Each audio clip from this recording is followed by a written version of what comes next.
What's up? What's up? What's up, everybody? Welcome back to TD Fans Talk, guys. I'm gonna give you all a moment to come into the room. I hope you all enjoyed a great Sunday today. Don't know how the weather's been where you are, but the rain has been off and on where I've been. So still was able to get out with the kids and get some good sunshine. And I'm just excited, man, because we got some good Dolphin news, guys. Some of the more positive news for the Miami Dolphins that I'm going to be sharing with you all this evening. What's up, Adam? Shout out Adam. He's first. Coon and family. What's up, man? Hey, y'all hit that like button. 17 already in the room, and we only got 4 likes. Hit that like button. What's up, everybody? Bubba J, shout out to you, Bubba. Darik, what's up, man? Ronnie, I see you. Dolphin 5499. What's good with you? Looks like some new background scenery. No new background scenery, but I've been thinking about that in my head. How am I going to set up at my new place? And I got some ideas. I might just wait. I don't know if I want to preview it for the regular season or for the draft. Maybe for the draft. Maybe I'll do a background and have my stuff set up for the draft because it's going to be temporary. We need to link up. Hey, Steve, every time, man, hit me up on Facebook, man, because your number ain't the same in my phone. All right, so hit me up, bro. What's up, Horsey Head? Bankroll Wheel in the house. Sax Killer, what up?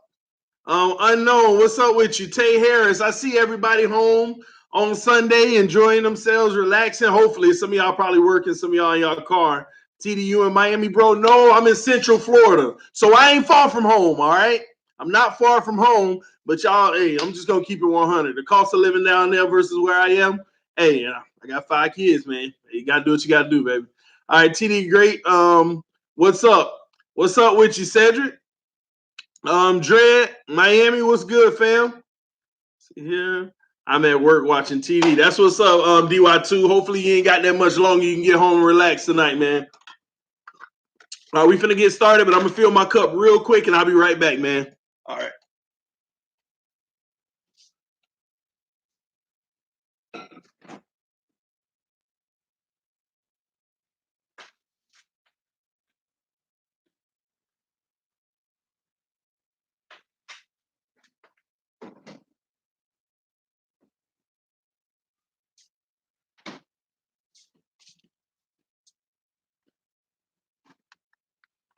Y'all already know, baby. Got to fill it up. And my wife brought me this today. It was so sweet, man. She got me a Go Phins coaster. So, I already got to put it into work. Y'all see it, man. She got me a Go Phins. And it's not like that normal coaster material. It's like ceramic. So it's pretty cool, man. So got to sit there right here. Make sure the drink on top. We good, man. All right, baby. Let me see what y'all talk about before we go. TD, what's your wifey Hillary doing, bro, and the kids, bro? She left. She left little Camden here, and she took the babies to the store. She'll be back any moment. Y'all might see her. If I'm not done by the time she get back, she'll be back real soon. Yo, TD, what you think about the new O lineman Dunn? He's in the subject list, man. We're going to talk about it. So hopefully we have a long video planned. Possibly, man. It's a lot to talk about. Some good stuff, man. I just think this is going to be one of those better videos because it's some good stuff that was reported, stuff I didn't know, even about Flores, all type of stuff. But I'm going to share with y'all what I know. Some of y'all may have already read it. But, hey, if you don't like reading, sometimes CD reads all the time, especially Dolphin stuff. So I'm able to share vocally some of the stuff I read, and that's the best way to learn for me. So talk, Big TD. What you got for us today? I got you, man. Over under on how many shots TD tossing in that cup. Way under, man. It's been a long time since I had a shot, man.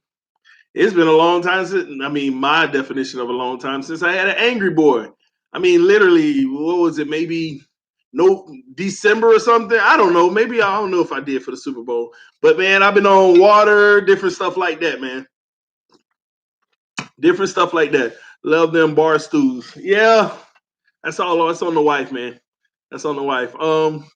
Hey, TD, you decide, which game you're going to attend this season. No, I haven't because the schedule comes out next week. That was news we were going to talk about today, but the schedule comes out next week, y'all. So we're going to know when we play, who we play. All right? we're going to know when we play, who we play. So that's going to be big for me because I'll be able to let y'all know what games I'm going to pencil in going to. That way, hey, if some of y'all want to plan to go to that game, we can link up. Might even do a big tailgate. We can all get together. We might definitely have a TD Fans Talk fan game where you can come out and tailgate. Even if you don't go to the game, you can come chill out and tailgate. And I'll probably have the Sunday ticket anyway, even if I'm not going to be at home watching it, even if I'm going to be at every game. I don't know yet, but I'll still probably have a package. That way I might even have a Sunday ticket, the game going outside in the tailgate or something so people can come hang out, man. Whatever we do, we'll see, man. But here we go, baby. Good night, TD. What I miss? You ain't missing nothing. We just getting started, man. But yeah, we'll tailgate. We'll do something. We'll do a meetup. We'll do something, man. But I'm going to need y'all to hit that like button. 43 people in the room, only 12 likes, man. Only 12 likes. Let's punch that like. Let's get to 20 at least, y'all. Let's at least have half the haters. I'm just kidding, man. Ain't nobody over here hating. All right, man. Here we go. Let's go ahead and get started, man. All right. So first and foremost, something that I kind of learned today, man. The Dolphins, they have released their offseason schedule. Okay. They released the offseason schedule. There's going to be, at this point in the season, if you don't already know, it's really just a whole bunch of little workouts. But one thing that I learned is the fact that these workouts that these players are going to be doing, if they're on the field, coaches can't be out there. They actually have NFL personnel at team facilities making sure these rules aren't broken. So really it's for players that are rehabbing or just working out. Coaches can have conversations with players, but anything like practice, physical, out on the field or whatever it may be, coaches can't even be on the field with players. You got players out there, coach, you got to go inside. Had no idea about that. What's up, man? Huh? I get fries.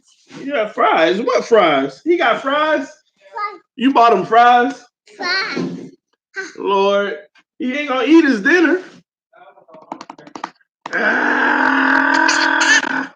Say hi. Hi. Say bye-bye. Bye-bye. All right, you can go play. Are you gonna eat?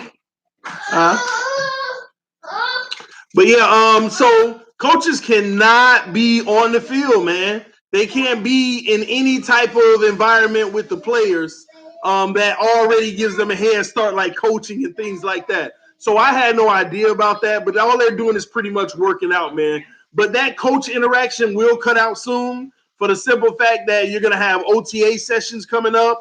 You got OTA sessions as early as May 13th, May 14th, then May 20th, May 21st, May 23rd, May 28th, May 29th, and May 31st. Those are all OTA days, so the coaches will have a little bit more hands-on. And then in June, you'll have mandatory mini camp. That'll be held June 4th through the 6th. So I need to find out myself, are these things that, media or fans are allowed to attend? But I don't think it is, but I'll check it out. But that's the schedule for the Miami Dolphins come up. This is the schedule that they've just released, okay? Now, training camp dates have not been finalized yet. Now, typically we begin the training camp in late July. So those who don't know, we will begin training camp typically in late July, all right? And it should be the case this year. Now, there has been talks of the Dolphins and Bucks. Y'all correct me if I'm wrong. There has been talks that the Dolphins and Bucks are trying to get joint practices underway so that they can practice with each other before the season starts. I'm not the biggest fan of that, but I actually love it right now in this situation. I love it because you'll have a team that knows Fitzpatrick and the tendencies. So you'll have a good defensive effort against him in training camp where the coaches kind of know what he likes to do. So it can really challenge him, in training camp, playing against his defense, his ex-defense. Well, what is he doing? What do you mean? Oh. But yeah, so that they can basically challenge him. All right. Did you say hi? Hi, everyone. So if he challenges, if they challenge him, that'll be real good for his development with the Dolphins getting in tune with the receivers. And I hate to jump straight to the gun right now, but it's just been on my mind and it's starting to aggravate me. So I'm gonna go ahead and talk about it. That leads me into it just made me think about Kenny Stills. I like Kenny Stills, guys, and I like Kenny Stills. I'm not going to say more because ultimately football is what matters to me. But I really like Kenny Stills as a person, his off the field things that he does for the community and everything. But I'm actually nervous because there's a little more chatter picking up, and I don't like that. It has me nervous because Kenny Stills' future with Miami might end sooner than we all think. Kenny Stills' future with Miami might end before we all think, guys. There is a chance, and I'm just keeping it real. There is a chance Kenny Stills won't even line up with us this year. There's a possibility for a good trade that could take place. Just on the way to regular season, training camp, maybe even the draft. I don't know, but I am real nervous about that, so I don't know, man. We'll see, though.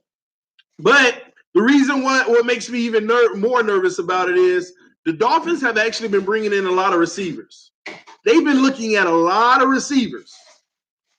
And they have been looking at a lot of receivers. And what makes you nervous about that is, okay, you got Grant, Wilson, Kenny Stills, Bryce Butler, Devante Parker. Am I missing any? Balaj lines up at the receiver sometimes. Yes, ma'am. That's what you're making? Yeah, that'd be awesome. Thank you. Isaiah Ford, but even though he's on the practice squad, did they move him? I don't think they moved him up. And well, even if they probably did move him up for the simple fact coming into this year, he might be moved up as of right now on the depth chart only because we need 32 players to fill our roster. We are short 32 players. For all y'all that didn't know that, we are short by 32 players, all right? So we need to fill the roster. Isaiah Ford is probably moved up, but that's about 7 receivers. That is 7 receivers. But we are looking hard at receivers right now. In my eyes, if you got 7 receivers on the roster and, might I add, under contract, okay? Did y'all hear that? We got 7 receivers. Let me take Kalen Balaj out. I'm going to take him out. Running back, okay? We'll put him at running back because he lines out wide a lot too. But we'll put him at running back. So we got 6 receivers.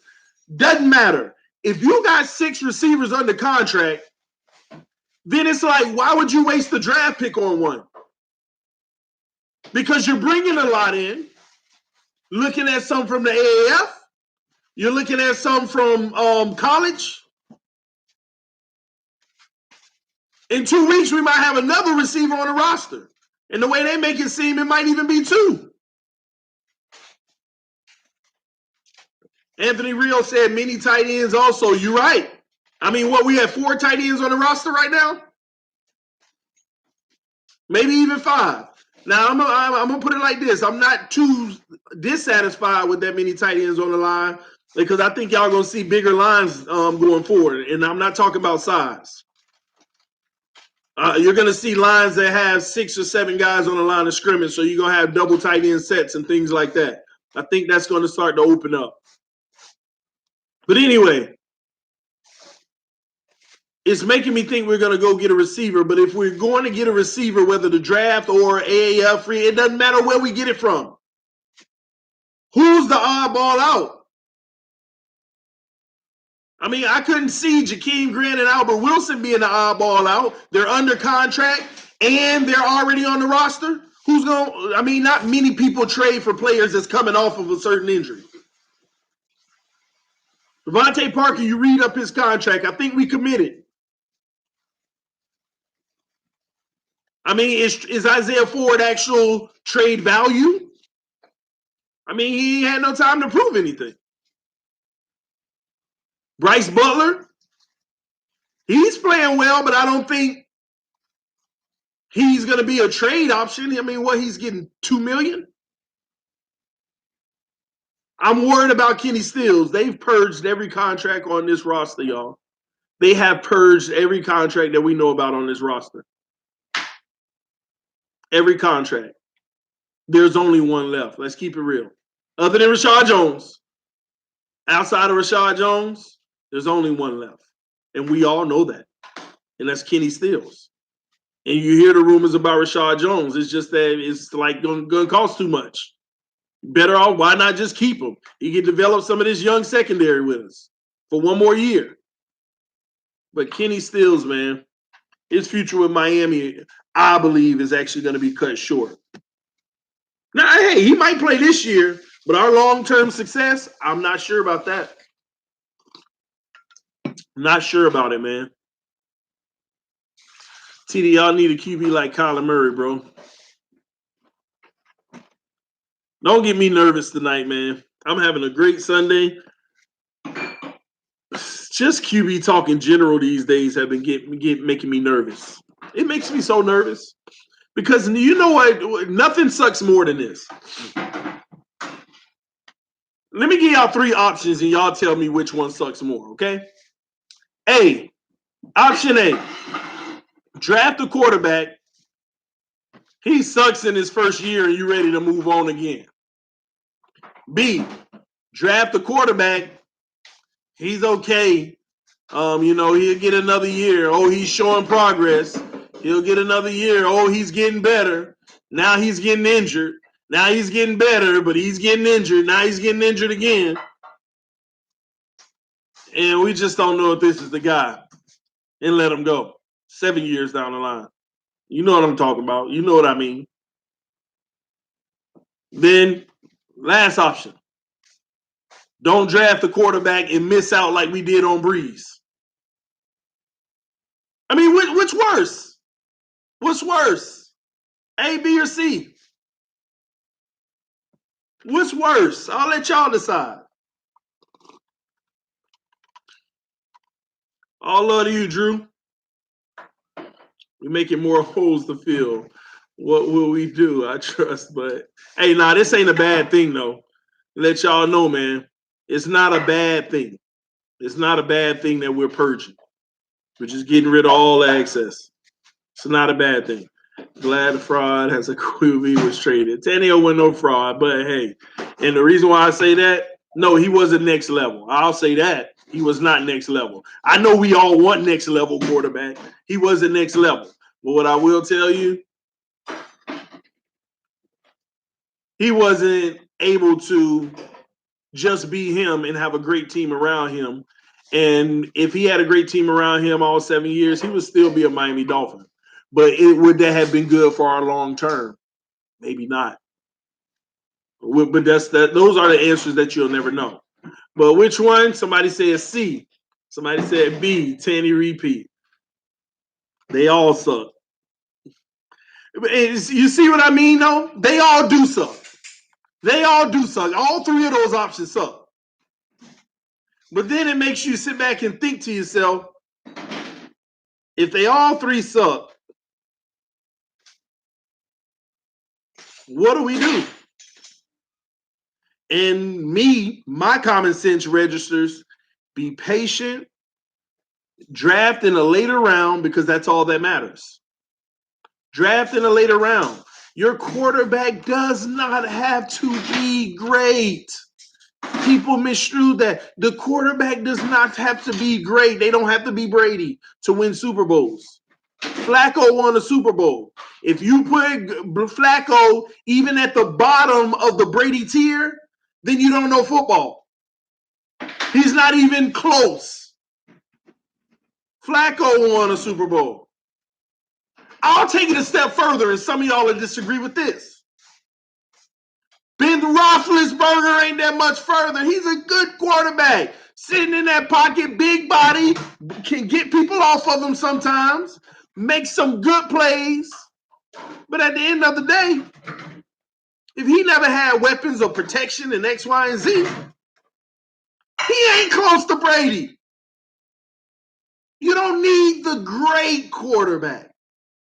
The Brady, they are rare. Think about the last 20 years, y'all. How about that? Y'all help me out. Think about the last 20 years out of the 500 quarterbacks that done came through this league in the last 20 years.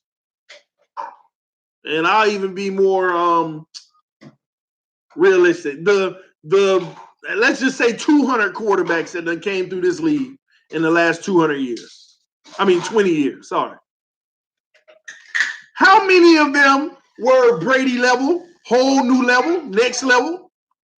Brady, Manning, who else? Who else? Y'all let me know. Brad Johnson won one with Tampa Bay, and he definitely wasn't great. You get my point. But any other quarterbacks, y'all?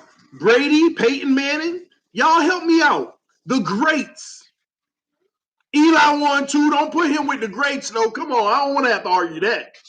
Maybe you're just saying he won too, furthering my point. Breeze, yeah. Oh, my disrespected Breeze. 3. Dilfer.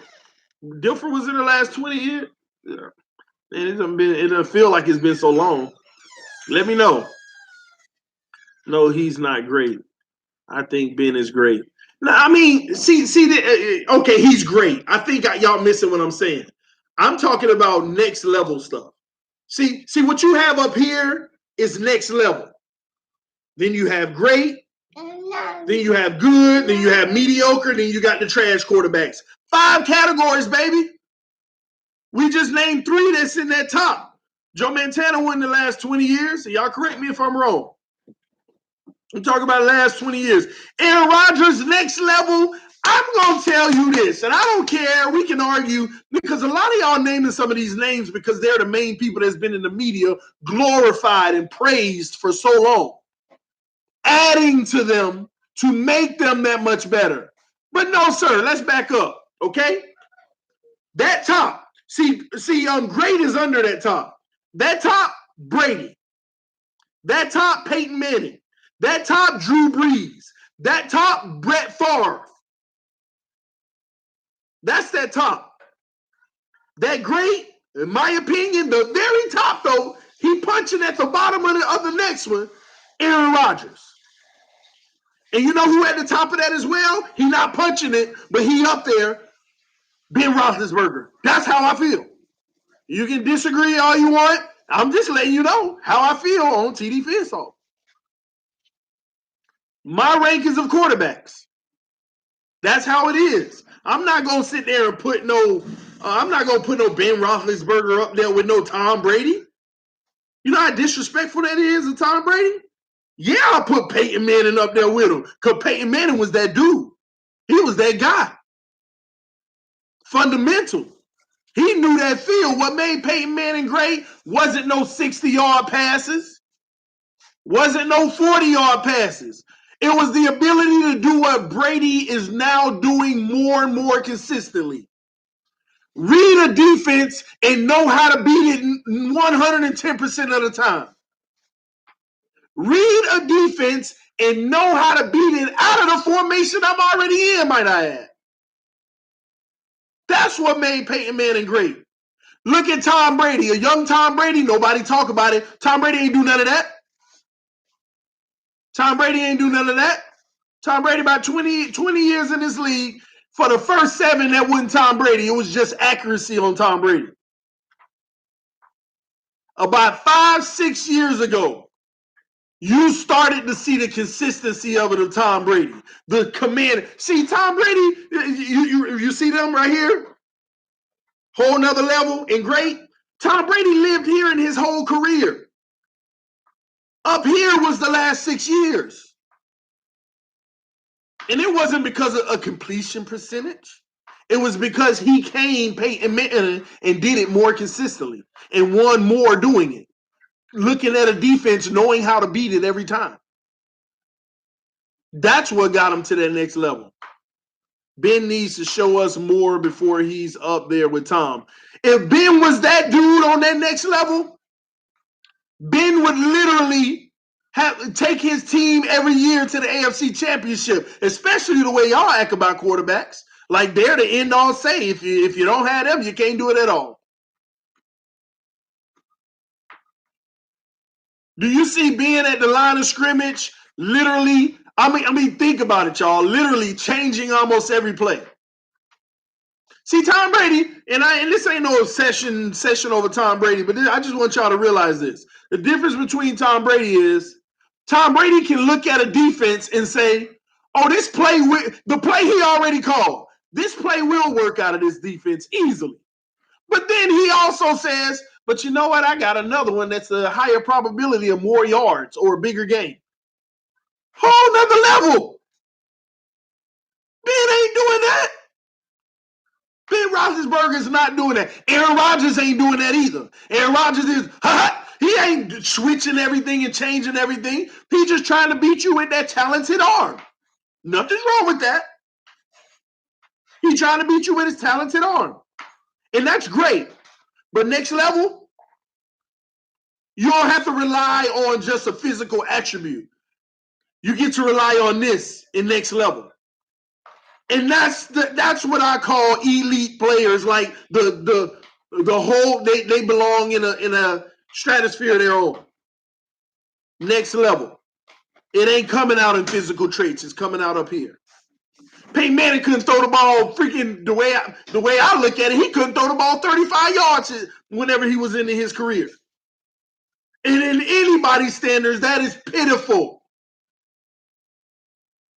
The last Super Bowl he won, he could barely throw the ball. But what'd he do? Outsmarted the other team, finding every seam he could, nickel and diming down the field. If Patrick Mahomes strings together another season like he did last year, what would you say his tier would be? Okay, this will be the first time y'all might say that I'm even gonna get a kid credit. Remember, elite, Patrick Mahomes is already a great. He's at that bottom echelon because you have to count what he's doing as a rookie. But he's at the bottom of that grade. And that's a hell of you can't be no higher than that as a third-year player. You can't. You can't be any higher than that as a third-year player. And that's a huge compliment for me. He is just under that. Now, to answer your question, if he strings another year of that, he may be a little higher, but he just hangs around in great.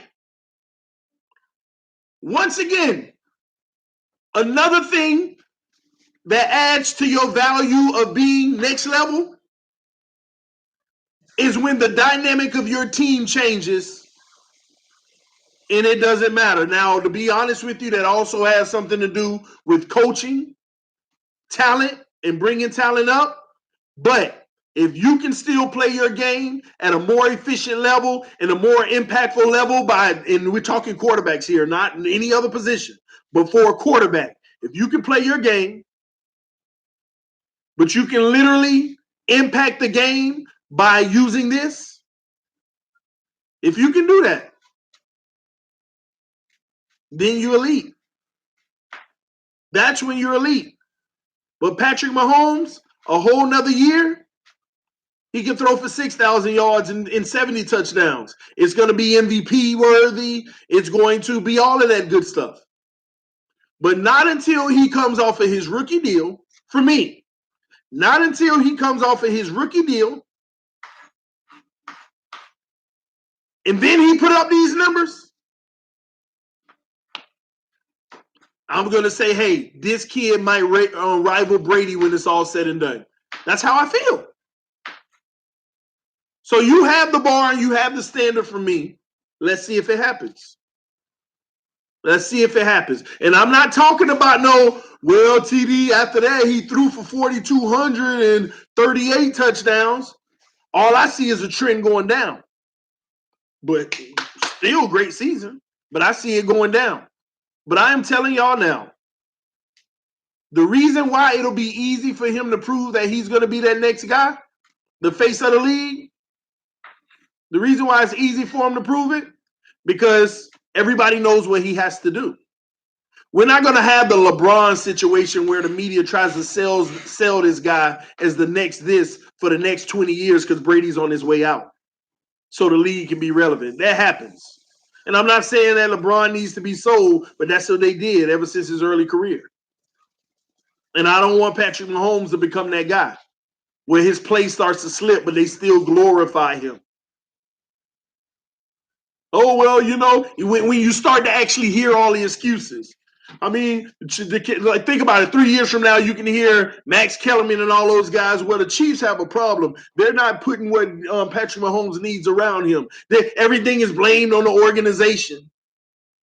They need to have a line for him. They're not blocking. This kid is a blank talent, and they can't put the people around him to make him look good. This is a shame on Kansas City. If I was him, I would want to be traded. That's how all that stuff starts. That's how all that stuff starts. But I want to see a Patrick Mahomes when he get that big deal and they can't afford certain positions on that team, get him there every year. At least the AFC Championship game.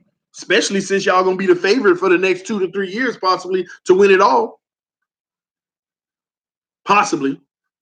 That could change overnight in the NFL, but y'all know what I'm talking about. So, at the end of the day, man, I don't do all that if he do it another year.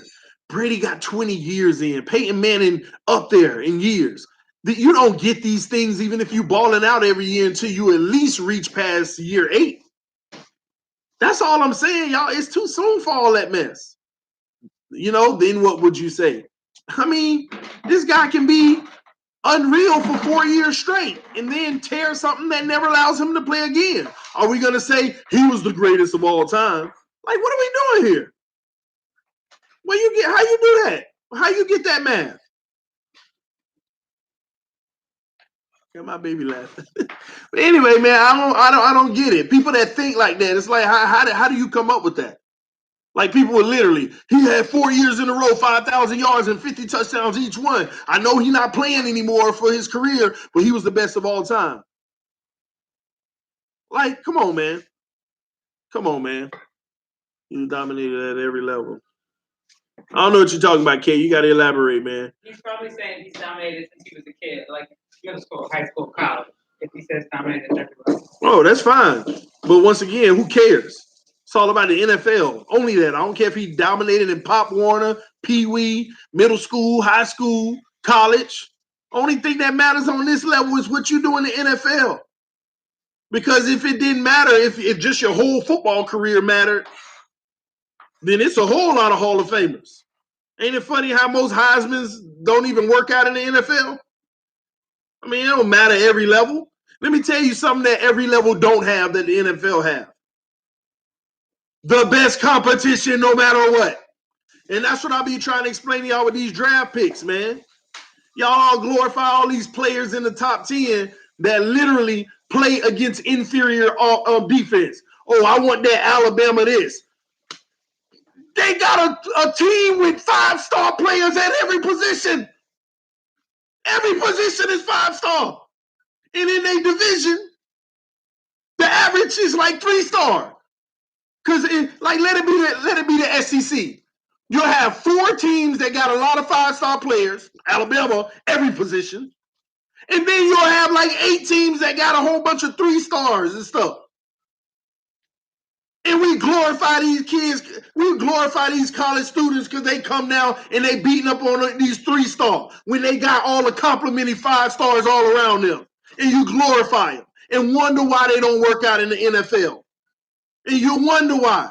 This is why I don't get too high on these quarterbacks coming out of the draft. Oh, man, he's this, he's that. He threw for 5,000, 6,000 yards. And every time I look at a highlight, he got 10 seconds to throw the ball. And every time he throw the ball, the man wide open. And y'all happy about that. You're happy about the stats of college. But guess what the NFL has that no level has? Equal competition at every position. Even the scrubs are good. Legit. Legit, man. That's what the NFL has. So I don't care who, Mahomes or anybody, how long they dominated. Right now, your offensive line was 5 stars with the Chiefs. A lot of them receivers was heavy star. That team was starred up. Now, when you get off of your rookie contract and you get that big one, and you got to lose a few of them stars around, ball out and let TD tell you this kid might be better than Tom Brady when it's all said and done. That's all it takes. That's all it takes. So I don't understand how I'm crazy. It's just that simple.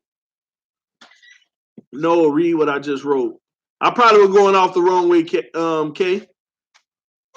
Dude said being made Juju and AB.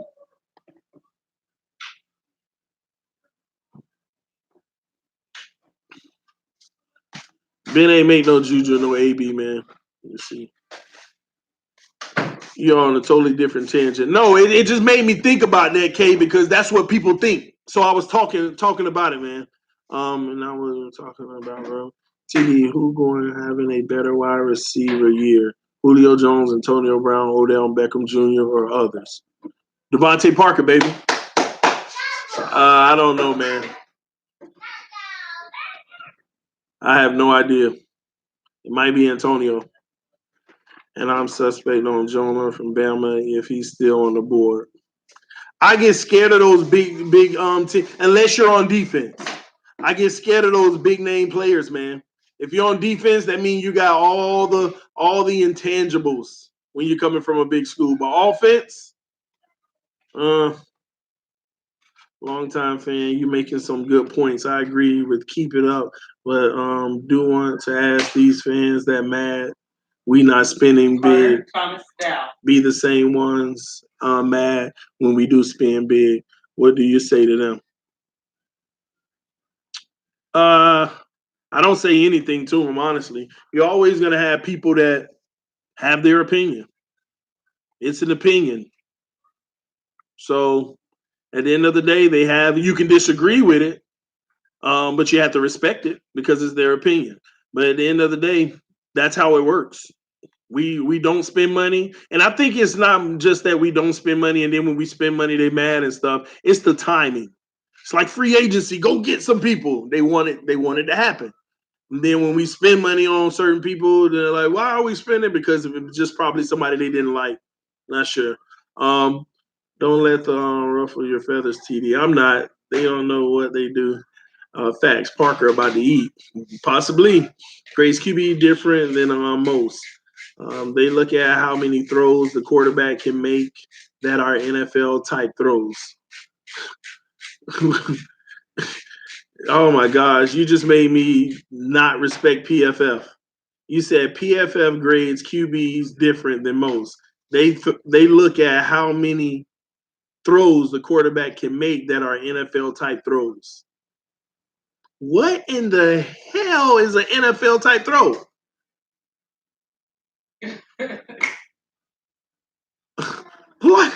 like if that's what they graded off of, what in the hell is an NFL type throw? You mean to tell me the same throw that they make in the NFL can't be made in college? The same. I mean, what is an NFL throw? Well, if you can do the fade, if you can do the back of the end zone tap. So why the NFL got to own that? To say it's they throw. I know what you mean, Chris. I'm just saying in general. It's just ridiculous. Tight windows. Is that not college? Unless they just admitting it, yeah, college, you ain't got no tight windows. It's just like picking season. Is that what it is? I don't know. I mean, this is stuff I be talking about, man. The stuff I be talking about that they feed people oh my gosh. You got to read through it, man. Ooh, potty mouth. Did I curse? I don't think I cursed. Oh, if you hear me say two words, I don't look at them as curse words. And that's damn, and that is a word, even though it's a different context. And ass, it's a word. Don't be an ass, which is don't be a donkey. Now I'm messing with you, Ronnie. We beat them this year. What are you talking about? I don't know what you're talking about too real unless you're talking to somebody else, man. Unless you're talking about somebody else. They bought them throws. TD, what if Antonio Brown joins the Miami Dolphins playing in his hometown, which you from Miami, would you be happy, bro, if y'all make it to the Super Bowl? First of all, Antonio Brown ain't coming to Miami. He already signed with the team. And even if he came to Miami, I would not be happy because I don't want to pay him the salary that the Browns actually paid. Not the Browns, but gosh, why do I always do that? The team he went to paid. I keep forgetting. I wouldn't be happy. Okay, he was a hometown. It ain't about that for me, because if we go hometown, I'm gonna tell you now, that ain't how you win anymore. This ain't the U of old. We don't have the U of old. Okay, let's get that straight now. We had it back there, but we don't have the U. We don't have the U of old. So I ain't worried about. I don't care about if we get our hometown player or not. If anything, we should care about if a hometown player just on any roster in the NFL. I mean, they eating. Congratulations, somebody from the crib stepping it up. Is that simple? Antonio Brown's from Miami. Hey man, all great things come out of Miami, South Florida. I'll put it like that. Okay, not Texas, baby. You're a Floridian now, okay? No. Don't do that. I get crazy. You're a Floridian now, sweetie. No, I'm not. I'm still a Texan. I love you, Floridian. But anyway,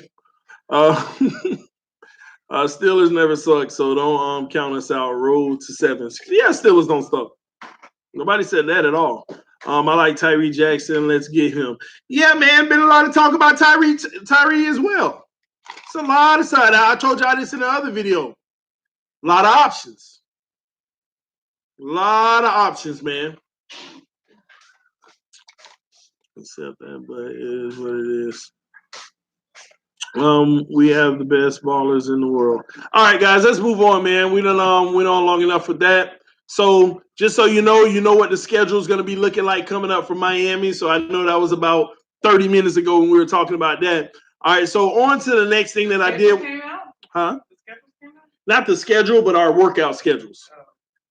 All right, so a quick thing I wanted to talk about was the Miami Dolphins are starting to be smart, in my opinion, because I was wondering what was taking so long. But we are looking at the AAF. Rest in peace, the AAF. Hopefully they can, resurrect themselves.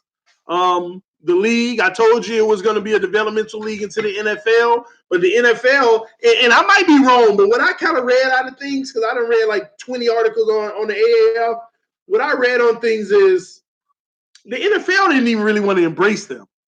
I think the AAF was saying, hey, we need to, let's make a deal so we can be the gateway to the NFL. And they were like, we don't need you.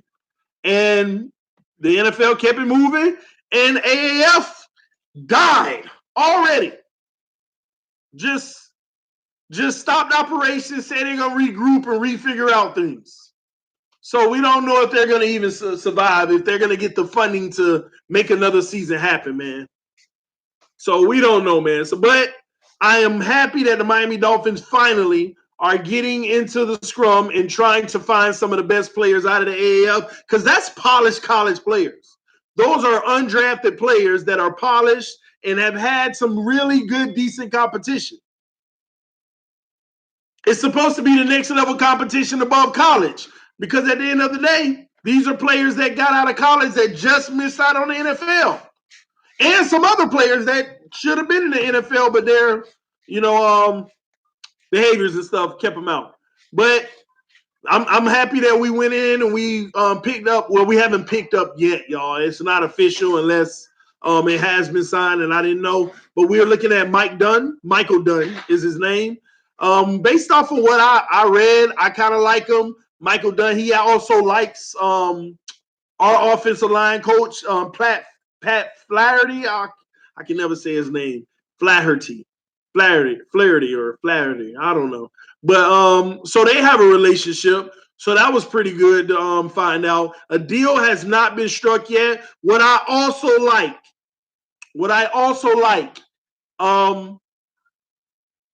he's actually a really good tackle as well. Even though he played guard, if I'm not mistaken, for the Birmingham Iron. I think it was the Birmingham Iron or something like that. I don't know the AAF team names by heart like this, so y'all forgive me, man. But from my understanding, he's a better offensive tackle, but we're looking at bringing him in for guard because that's what he also played whenever he was playing for the Birmingham team.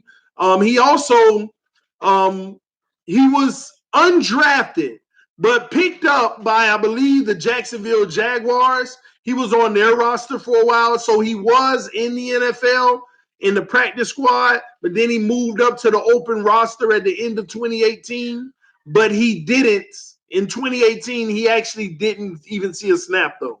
So it's a lot of unknowns. What I do like is the fact that whenever he did play in Maryland, well, he played in Maryland for college. When he did play in Maryland, I'm reading something by the way. He had 43 quarterback pressures he allowed, but that was out of 1,151 pass blockings, y'all. That's pretty good. And that was in 48 games at Maryland. When I saw that was impressive. So if they can bring this guy in, I like it, and here's why. Had a good college career. Don't know if that'll actually translate in the NFL, but you cannot overlook the fact that he was successful in college. NFL teams were interested, and hey, he's still young. So, and above all, he can play multiple offensive line positions. He played left tackle and he played guard. So I'm gonna tell y'all now, that's a good option to have to say if Tunsil goes out, we got a guy that can move right behind Tunsil and then put somebody in that guy's spot, possibly. I don't know, but we already know Flores likes multifaceted offensive linemen. So that was pretty good to know. In other news, Mike Tannenbaum, y'all. Mike Tannenbaum has found him a job. Mike Tannenbaum, the fired GM for Miami, has found himself a job with ESPN as what I probably call a snitch, but a legal snitch, okay? He's basically going to be an ESPN insider. So basically, he's been Tannenbaum being a GM for a while. He got all the numbers. He got everybody's phone number. He call in his favors. Hey, what's going on with this? And some people call him, hey, I got a carrot for you. We're looking at trading this person. He can be the first to report it. Then his name gets out there. That's how all that works, man. That's how all that stuff works. So he's going to be a little insider. So good riddance for Tannenbaum. Good luck with that. Appreciate what you did for the Dolphins. But like I told y'all earlier, I'm worried about Kenny Stills. We're bringing a lot of receivers in. But in better news, even though a part of it is sad, this is better news. It is so great to just look at all the websites and everything with Miami this weekend and them talking about the breast cancer awareness. I love it. I love it. I love it. Miami Dolphins doing their part for the community, making sure that the awareness and people understand that this issue does not need to die, cancer in general. I saw the bike ride. I saw the events that the Miami Dolphins were hosting. It was just amazing, guys. And I love whenever I'm reading this is happening for my team. And these are the type of things that our team stands up for because a lot of families are impacted by cancer every day, every single day. Families are impacted by cancer. So I always love stories like that, great news. Unfortunately, the story got kind of sad for me, and I didn't cry, but I kind of felt like, oh, man, this is actually touching me. But Brian Flores showed up at the event, and I'm going to go ahead and read the little small brief article about what kind of happened. Let me see. Speaking to participants at the Dolphins' annual charitable cycling event to benefit cancer research, Dolphins coach Brian Flores said that his mother, Maria, died 5 weeks ago, Saturday, after a 3-year battle with cancer. Guys, I was immediately sad because all I could think about was all the glory, all the fame, all the praise that this man was getting in February, and he loses his mother. He wins a Super Bowl, and everybody knows his imprint was on the Super Bowl. What that defense did in Kansas City and the Rams, we all know, okay? And to be at an ultimate high in your life and to lose your mother, man, I could only imagine. I could only imagine how he felt. Just 5 weeks ago, y'all. And might I add, March had 5 weeks in it, which is crazy. I saw that today. March had 5 weeks in it. But 5 weeks ago, somewhere around the early part of March, 1 month removed after he had also gotten his first head coaching opportunity, his mom passes. And all I can say is rest in peace to his mother. I pray his strength for him and his family to continue to move forward and strive to do great things in their mother's memory. And outside of that, I commend him because the truth is, you guys, 5 weeks ago, we saw a lot of Brian Flores. I didn't even know this happened. And if I missed it, shame on me. I didn't even remember if I didn't remember it happening. But the way the articles are coming out today is if nobody known, but he basically voiced it to everybody. And kudos to him. And he's still working hard doing his job, trying to build something for us. After losing his mother, he's still trying to build something for us, the fans. And that's why no matter how we start this season, man, no matter how we start this season, if it's rough, X, Y, and Z, you support this man because you know his heart's in the right place and he wants to do right. And that's why TD Phins Talk supports Brian Flores fully and embraces the direction that he's bringing our team and respect him as not just a human, okay?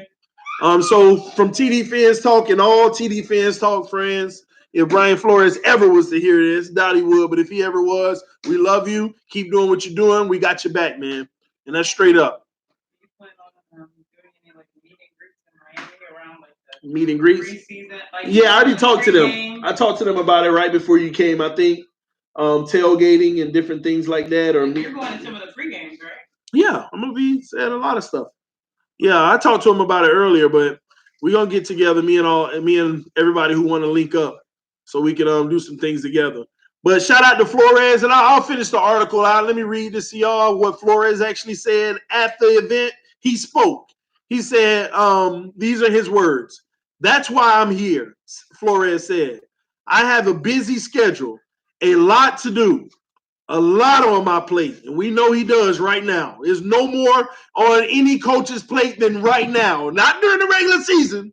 Right now, a month before the draft, free agents, this and that, scouting, all that. Ain't no busier time for a coach.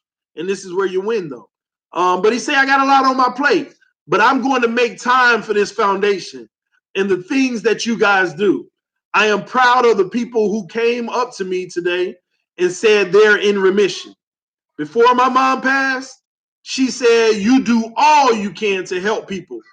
That's what we're here for service. And I encourage everyone going forward, these are my words now, but that was what he said. I encourage everyone, man, touch somebody, impact somebody's life.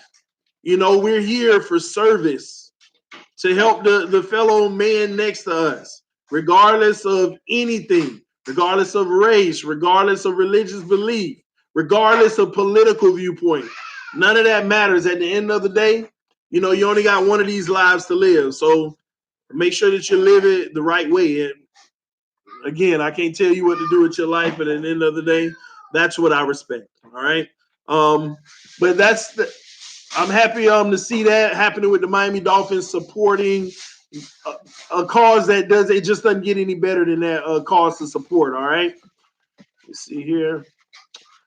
All right, I hate to go to this little bit of bad news, but this has been, you know, people have been talking about this more and more. It's not really football news, but anything with the Miami Dolphins name on it is news for the Miami Dolphins because it does make us look a certain way as a organization. But you also had some drama with one of the Miami Dolphins cheerleaders who's actually going to be facing criminal charges. From the article that I read, what basically happened was she had got involved with the gentleman. I don't know if he's a gentleman or not, but she had got involved with the guy. And basically things didn't work out after 3 weeks. A week later, he's at home eating dinner with another young lady. And our cheerleader, Dolphins cheerleader, went through a back unlocked door and saw both of them and just basically, I guess, just tore things down. And then she took the girl's phone and left the house. Well, the guy actually escorted her out of the house, but she was later found by the police, and she faces charges for, I guess, assault and different things, burglary and stuff like that. So I don't look at things like, oh my gosh, why are they this and that? I look at it as this is somebody who, at the end of the day, if you're a person of faith, she deserves our prayers because people go through things. People make decisions in their lives that isn't the best decision at that time. Honey, But let this be a lesson. Yes, let For it be a all my lesson for you. single men in the TD Phins Talk community. What? Be careful. No. Be careful who you choose to date and let into your home and all that stuff so Yes. early on. And for my ladies, honey, if it's over, it's over. If he's an asshole, move on, honey. There'll be other fish in the Miami Dolphins sea, okay? In the Miami Dolphins sea, that's good. Yes. Yeah. All right, but anyway, guys, but that's some other news because it's tied to the Miami Dolphins. So at the end of the day, it is a reflection of the franchise and the overall look of the franchise. So just letting y'all know about that. But hey, put everybody in your prayers, especially those who are tied to the organization making mistakes and stuff like that. But everybody in general, man. But guys, it looks like we're about 55 minutes in. This is TD Fans Talk. I'm not gonna go yet. I'm gonna do some quick Q&A.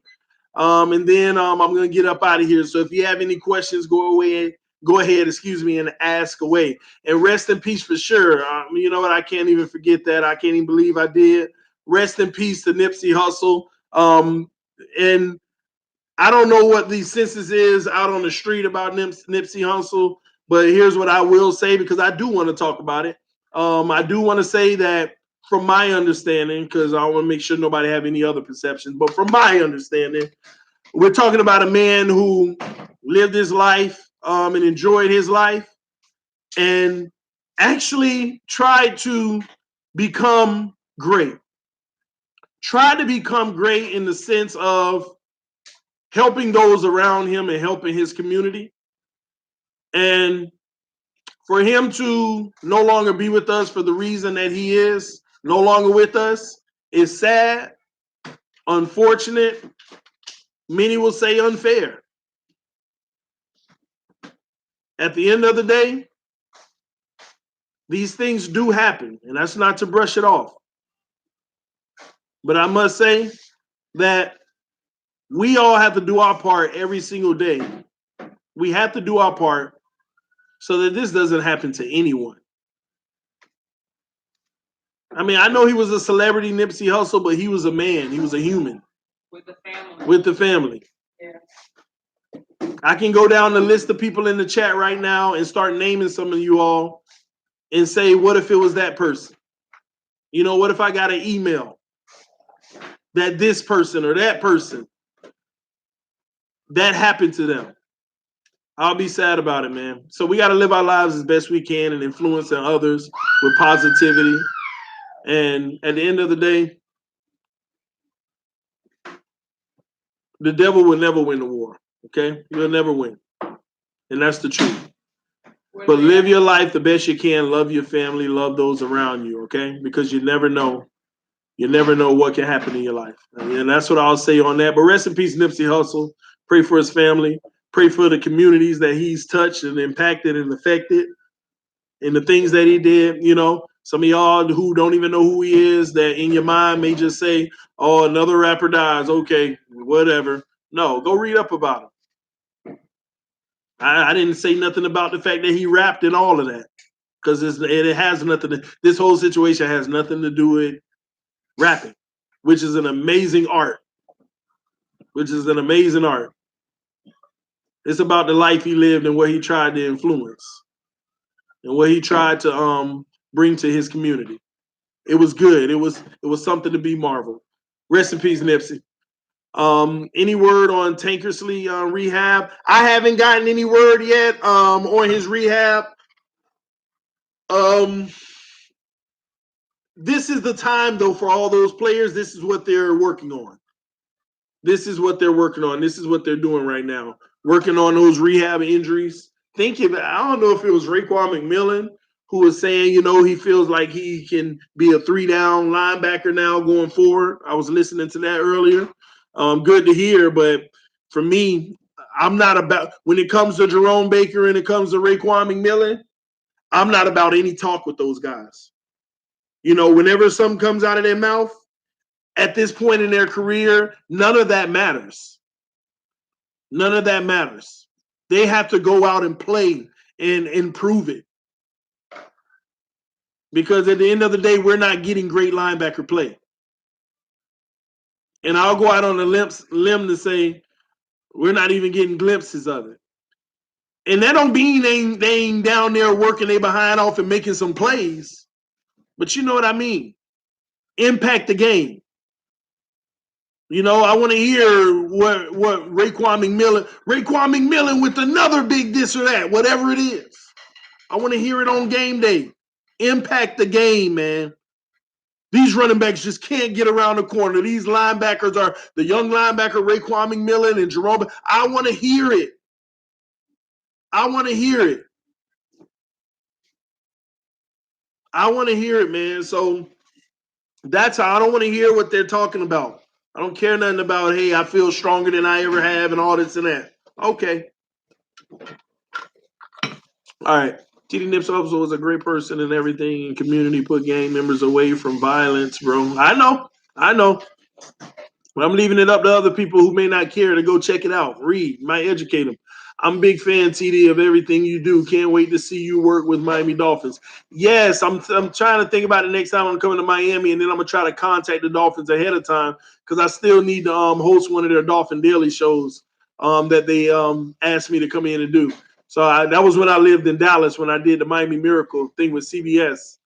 So I'm going to check them out. I'm going to talk to them and see whenever I can get down there and actually film a take. See here, talk is cheap. I know it is.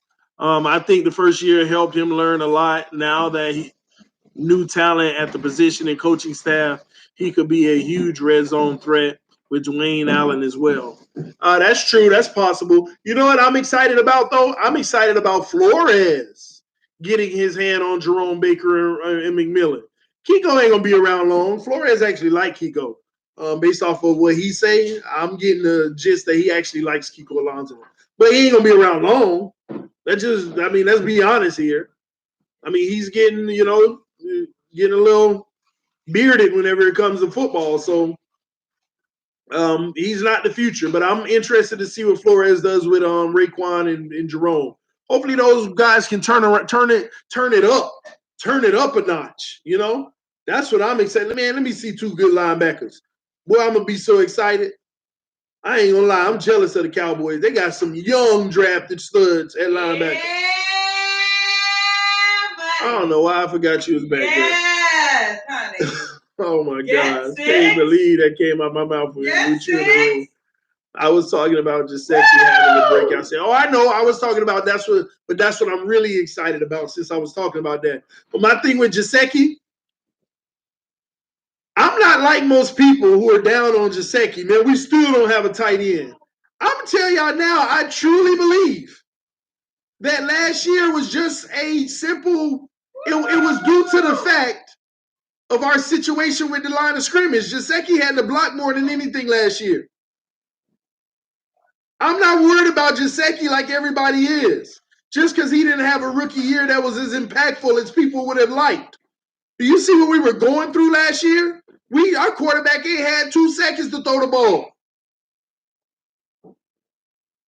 for 80% of the season. 80% of the season. So no, I'm interested in what Flores, what actually O'Leary gonna do. Yeah, it was a learning experience. I ain't worried about Giuseppe. Giuseppe is gonna be a Dolphin for a little, and I think he might end up making some big plays for us, man.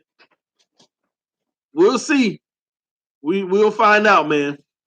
But Flores and them, I'll tell you this about Giuseppe. If after training camp they don't believe in him, he's done. He might get traded or something because we got like 4 or 5 of them on the roster.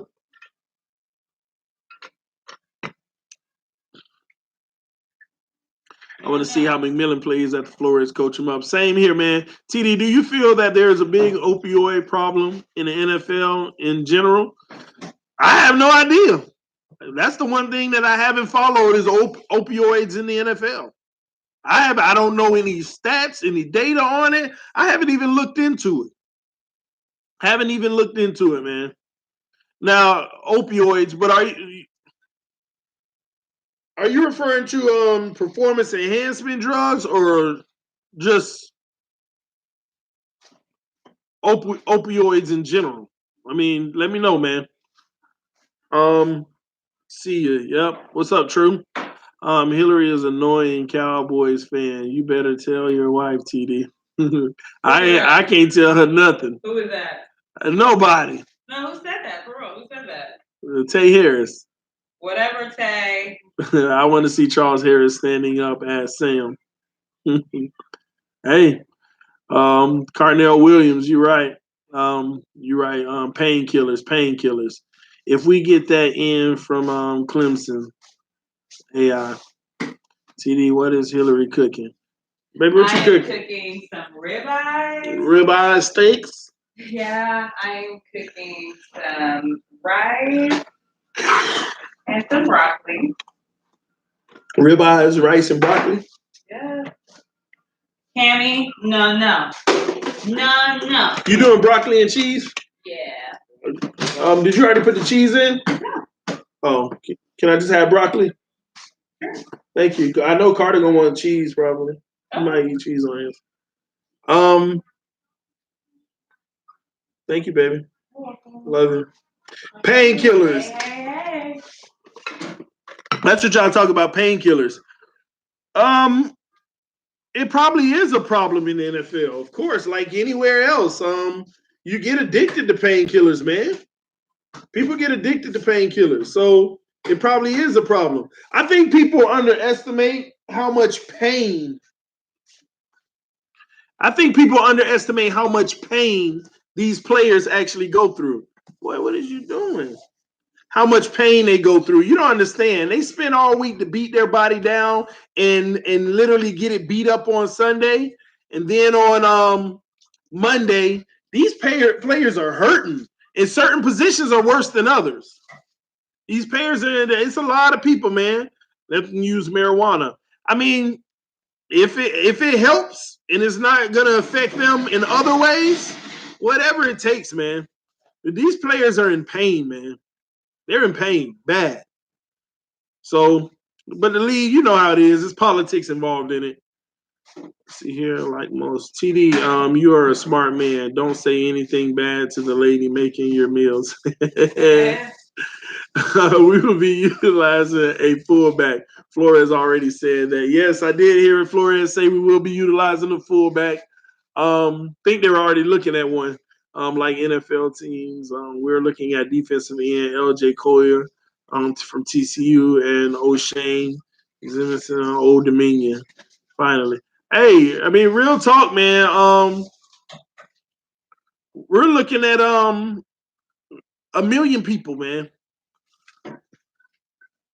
I didn't know we were looking at them people you just named, but I got like 6 people that I read today that we're looking at. It's a lot of people getting looked at this time right here. And with the Miami Dolphins having 32 spots on the roster to field, that's tough. Let me go back. You missed my question. True. Do you think we will try to move up in the draft? I heard we might try to get Bosa. We might move. I mean, we got all the options in the world. Do I think we are? I don't know. I think we're gonna move back. No. If we move. But we'll see, man. Anthony Feliso with the donation. Glad Miami has a head coach, not a play caller. Oh my gosh. Anthony, thank you, man. Y'all know I went on a rant about this before.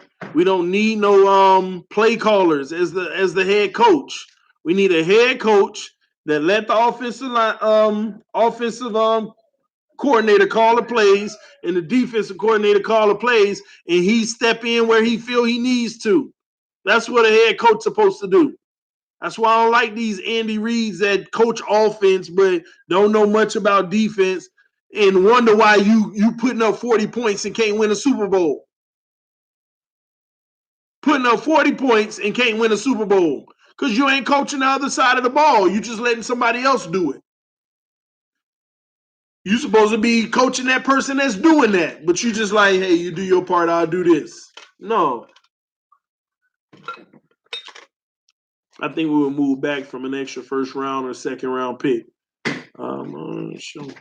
Hey, maybe I would like that actually. I would like that, man. In the past, too many Chiefs and not enough Indians. I see that as well. I would like to move back, guys. That's what I would prefer. I wouldn't like it any other. I mean, I wouldn't prefer it any other way. All right. Any more questions, guys? I'm just happy we have a great organization in general. I don't have faith in whatever we do. We have so many options. It's exciting for us fans. Can't wait. The season cannot come quick enough. Yes, let me tell you something that I heard the other day that I loved, and I know O'Leary is probably going to bring this. O'Leary is going to bring this type of outside the box thinking to Miami. Like, I was getting news this weekend that said, when the Patriots would play in rain, they would literally practice outside, and the center has to hike the ball out of like a bucket of water. So when the quarterback gets it, it's just all wet. And come on, y'all know better than anybody. It could be raining or anything. For some reason, the elements never affect the Patriots. I mean, I remember, and then the person was telling me a story about how it was November or something, and it just started snowing in New England, but they were going to Tennessee for a game, but they would go outside and practice in the snow, and people would be like, "This don't make any sense. It's November, and and this and that." And they basically said it doesn't matter. What if you play a snow team in the playoffs? What if you play a snow team? Oh, wait, who was that? That was I think McKenzie, not the Patriots, but McKenzie that did that. McKenzie did that with the snow situation. So I like the type of coaches and stuff that we're bringing in and the type of things that they do. Like, think about it, y'all. If it's snowing somewhere in November, but you a team that play in the sun all the time, and just on a random November 1st, you go take your team to go practice in the snow. And people are like, why are we doing that? Even the game this week is going to be 90 degrees. Because we got to practice in all elements. What if the playoff game or the Super Bowl was in snow tomorrow? And I like that type of thinking, man, outside of the box, because teams just don't do that. They don't do that type of stuff. So those are the type of coaches and individuals in our organization that we brought in, man. It's beautiful, man. Did you do a mock draft? I've already done the research. I need to put it together now, man.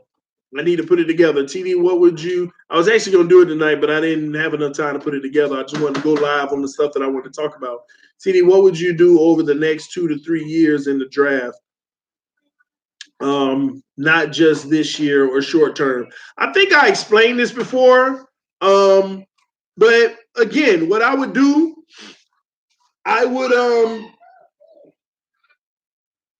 what I would do, see, you said, what would I do long term in the draft this year and next year? This year, I would try to get the best talent I can. I would take some of those late round picks.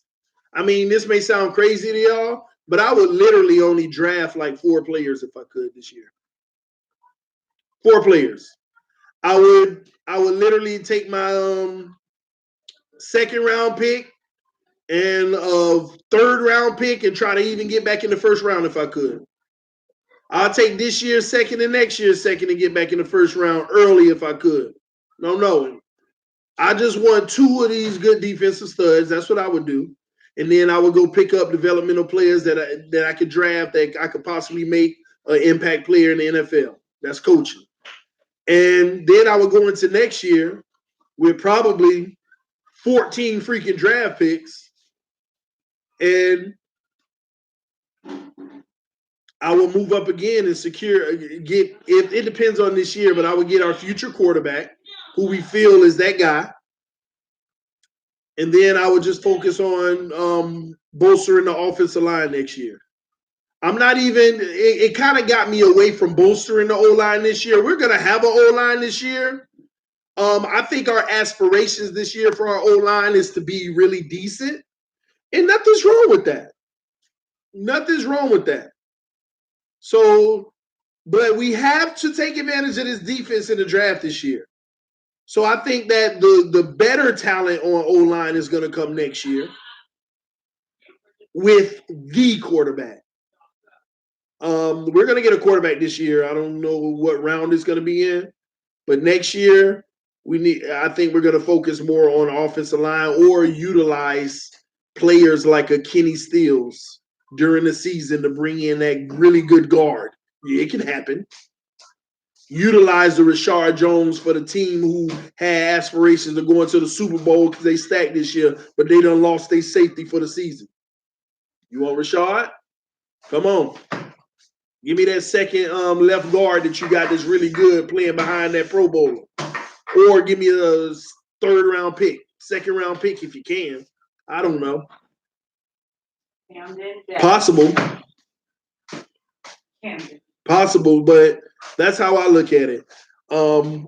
We know our biggest need on this team has been offensive line. But that nobody can say we don't need defensive linemen as much as we need offensive linemen now. Because whatever defensive lineman that we got left, what's the difference from having Tunsil left? That's it.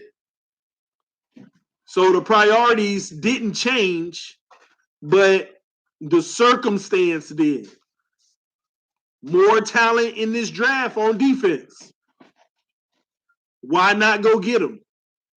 Why not go get them? You have to. Young too, you have to.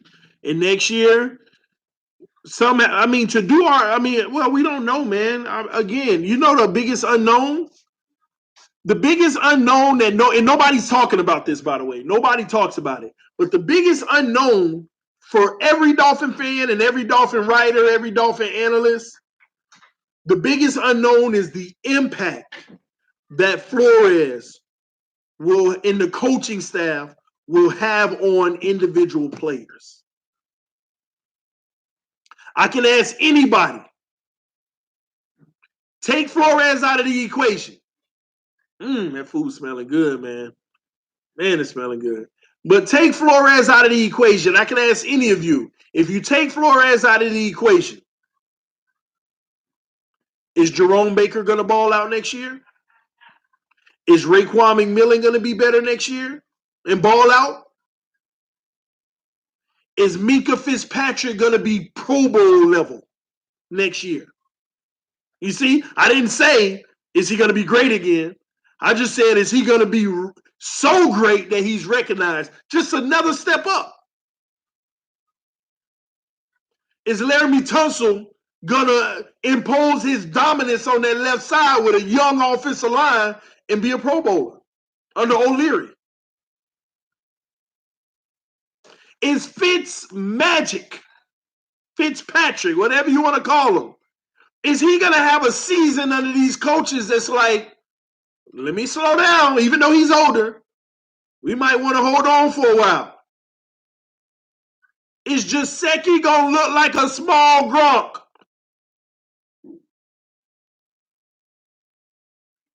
You see what I'm saying? Is Albert Wilson about to be the Edelmans of the world?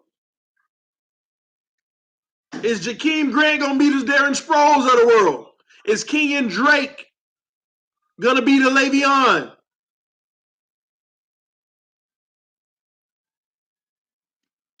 This is the biggest unknown. The biggest one. Is Jesse Davis going to take that right guard position and own it in the Super Bowl one day for the Miami Dolphins? This is the biggest unknown. It's not just who we draft. It's not the individual players. It's the impact the coaches are going to have on them. But y'all don't know. I don't know. When we get those answers, it's going to judge a lot. Everybody on the roster is the same after year one. I'm immediately, because I ain't getting stuck in it no more. I'm immediately, okay, is the coaches having an impact? Are they having an impact? You mean to tell me none of these guys? Well, Minka was good a year. Again, he was good. the year before they came too. Don't forget that. Because I don't want people to think that Minka's going to be good for 2 more years and then all of a sudden, look at what the coaches got him doing. Minka was good last year. Do we see the noticeable difference, though? Taking that next step. So I don't want all these good players, I don't want y'all to be fooled by them.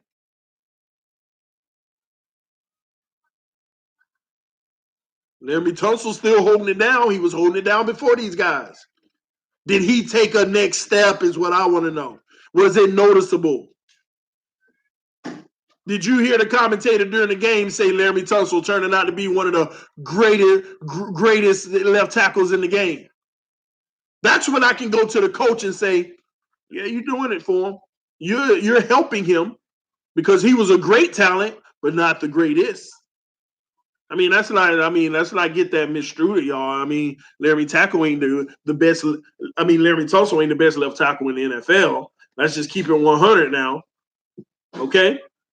We never talk about this, but he ain't the best left tackle in the NFL.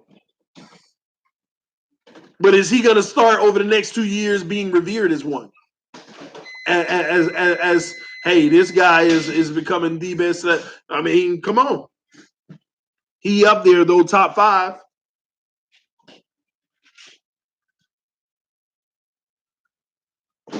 I'll say top 7, top 8. But that's a compliment, man. That's good. He up there, yeah. But I like the fact that he's 5, 6, 7, 8. I don't know. I like the fact that he's there. You know why? Now we get to gauge the coaches. Is he going to be top 2? We want to see Laremy Tunsil in the Pro Bowl next year. I'll know that the coaches had an impact. Okay? We want to see Minkah Fitzpatrick in the Pro Bowl second year. I'll go out on a limb and even say this. Now, it's very unlikely. Let's get that straight. It's very unlikely. But you know how impactful these coaches will be if Devante Parker is mentioned in the Pro Bowl? Forget Pro Bowl for Devante Parker. Devante Parker put up a 11, 12, 1,300-yard season. Tunsil only will get better, still young. No, I get that. I know that. He's going to get better naturally. But y'all know what I mean whenever I'm talking about next level, different level.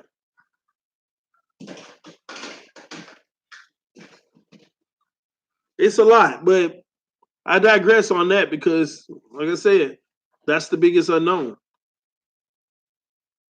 That's all attainable for Parker. I believe it is too. But it's unfortunate that that's going to depend on the coach. Quit playing. Parker is soft. Yeah. Hey, Alex Lee, say I wanted to agree with you right now and say he is soft. I don't look at the man as soft based off of all the drama that was happening in the last year and then found out Gates was lying or this and that. I don't look at it as soft, but I will say this. Say he was soft. Okay. The point still doesn't change. If he can do it under Flores, that's even better because you felt he was soft. That's even that much more. That's real coaching. What if he can do it? What if he does it? What if it don't matter that he's soft and he still get it done under Flores? O'Leary. That's what it's about. He's not soft. He's just undercoached. I know that's what I believe too. But I just play it both ways, even if I want to agree with you. Just that's all. Parker has to stay healthy. I see Randy Moss potential. I'm not gonna go that far. I'm not gonna go that far yet. I'm not gonna go that far. More Chris Carter than Moss. K, you spot on. I can go that far. I can go that far, yeah.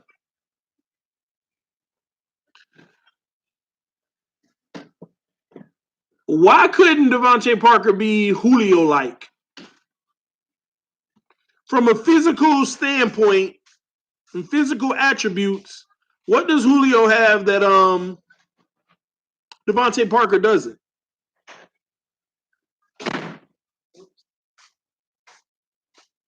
He'll step it up for his next payday. He don't have the coaching pressing him. Yeah, I believe that.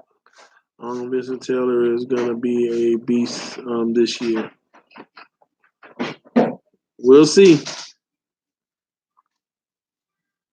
Parker has to stay healthy. No.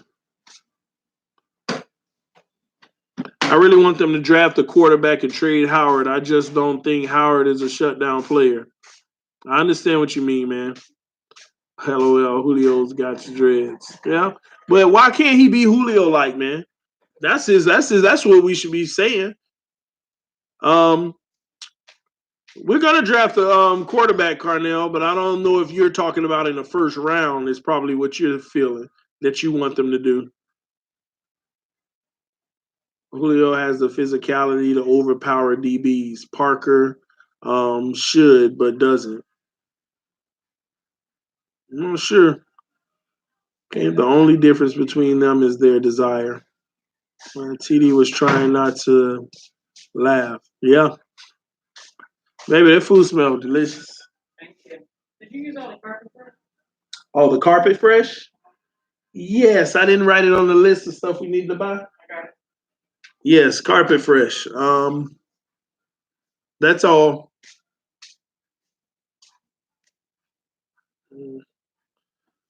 All right, y'all. But anyway, man, I'm about to get ready to eat dinner soon. Are you satisfied with our running back position?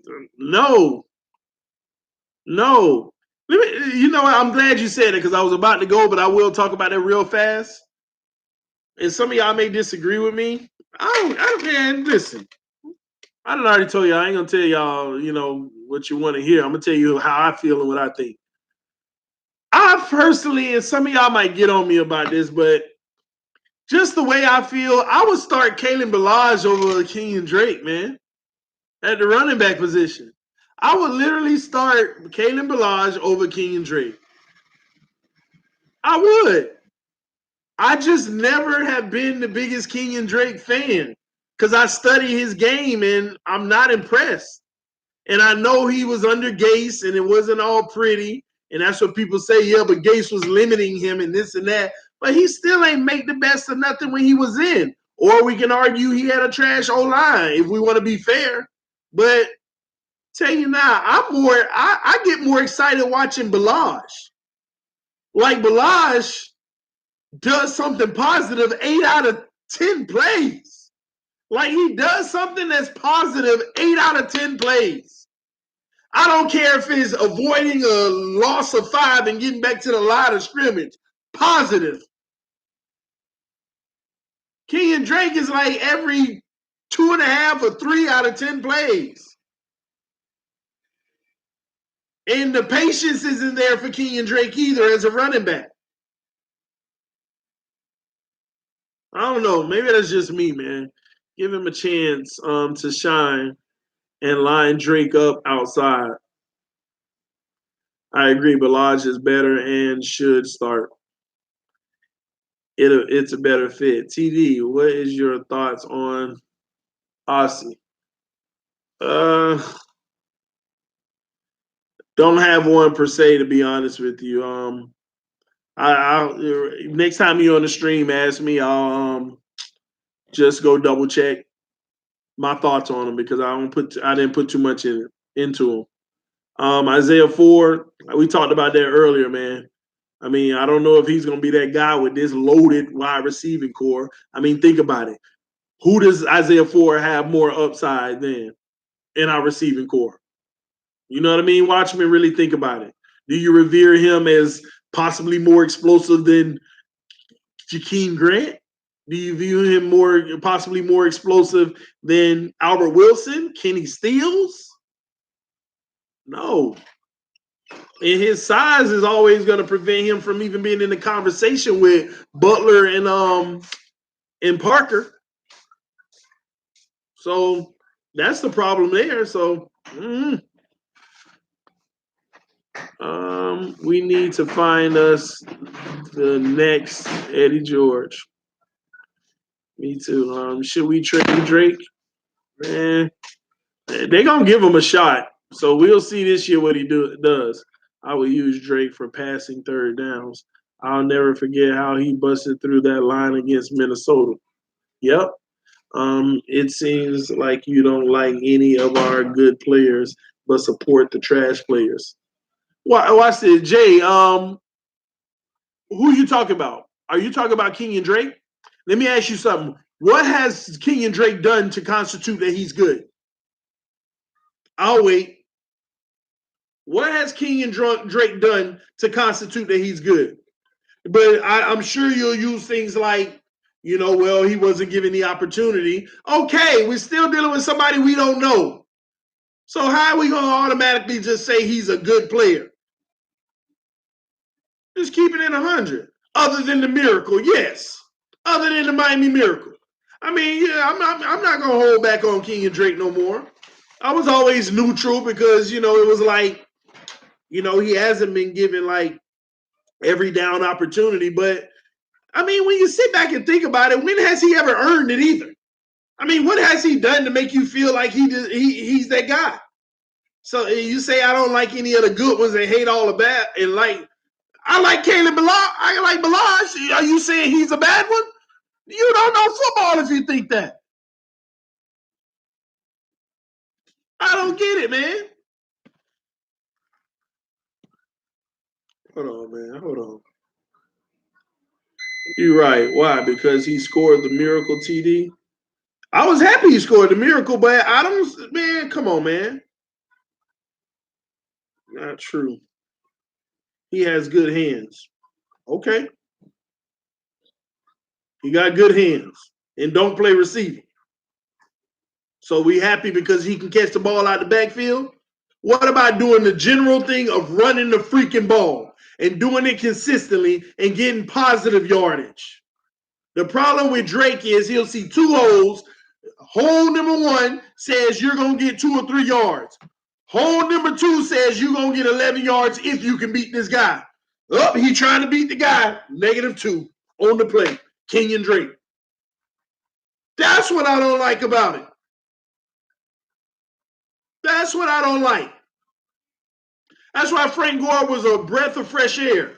Do you know how many stalled drives we would have had? How many more stalled drives we would have had last year if we didn't have Frank Gore? You know how many holes Frank Gore got us out of? 3rd and 19s, 3rd and 11s, just from his nifty running and his patience. Kenyon Drake come in and, man, let me tell you something. When I went to that Bears game last year, I always tell y'all this story. Kenyon Drake sat there. Frank Gore, it was a shootout. Y'all remember, it was a beautiful game. The first game, Tannehill didn't play this game. This is when the injury thing started, the Bears game. I remember being at the a little restaurant across from the stadium that was right next to a liquor store. Me, my wife, my sister, and my brother-in-law. We was all at the little store, and it came on in the store on the TV. Said Tannehill will not be going today. Fans everywhere are like, oh my God, nobody knew until like 3 hours before the game. That's why the Dolphins got in trouble for it, for the way they released it at the last minute. You ain't supposed to do that, especially for betting and all that. That's why I made ESPN and all that morning. Breaking news, Ryan Tannehill will not be playing. And I'll never forget, we in that shootout, we had the end of the game, and Frank Gore got us all the way down the field to the 2-yard line. And I'm like, Frank Gordon had like 6 plays in this drive. And gave, you kept yelling, don't give it to that kid. They gave it to well, see, and we sitting there on the 2-yard line, and I'm like, man, you can see Frank Gore's tired. He done played all this game, and he got us down here at the end to win it for us. Hand that ball off to Frank Gore. And what happened? They called a timeout. I said, thank you for calling a timeout, Gase, because now you allow Frank Gore to rest a little and go in and give it his all. Timeout is over. And Kenyon Drake is coming on the field. And you can ask my wife and all those Bears fans around me. I'm yelling in the stands, run the ball. And as soon as I saw Kenyon Drake come in, because everybody, all the Bears fans around me was like, we can't stop this run. Frank Gore killing us. They all around me telling them, man, stop Frank Gore. That's what they saying. I think I have footage of you. Yeah, I probably still do got the footage. And I'm literally sitting there, and Drake come out on the field, and I am sitting there telling all these Bears fans, oh my gosh, don't run the ball. Quarterback keeper, throw a fade, whatever. I don't trust Drake. I said it before the play. Down said Hut, quarterback sticks the ball in. Brock Osweiler or whatever. He sticks the ball in, and I swear to y'all, when he pulled out, I thought the quarterback was running the ball because the option was wide open for the quarterback. I start cheering.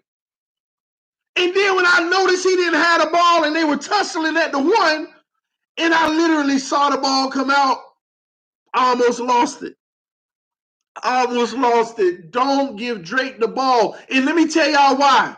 Let me tell you how I had that sense before the play. The reason why I didn't want to give him the ball, because the truth be told, he has done nothing in his career that is proven. You were yelling at the game. He has never been in the biggest situation like that. He ain't proven. And nothing in his game tells you that he's proven. He shows glimpses here and there, but he has had no moments where he's proven. I don't care what he did on Titans. I'm a firm believer that a broke clock is right twice a day. So I don't care about when you do it once, when you do it twice. I never care about that stuff. I didn't care about Jay Ajayi having 200-yard games.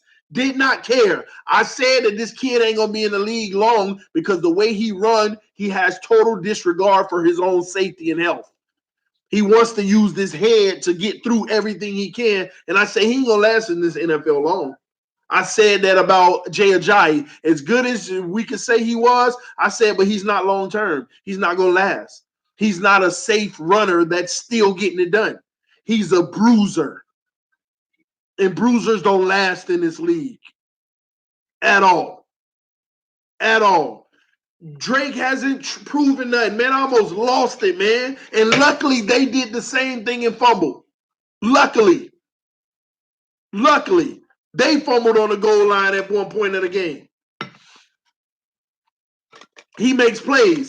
That's the thing I don't like about him either. You're right, he makes plays, but it comes like this.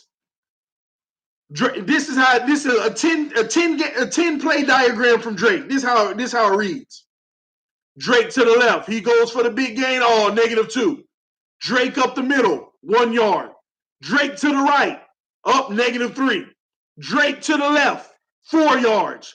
Drake up the middle, 1 yard. Drake to the right side, 2 yards. Drake to the left, -3. Drake to the right. Oh my gosh, 45-yarder. Drake. He makes plays.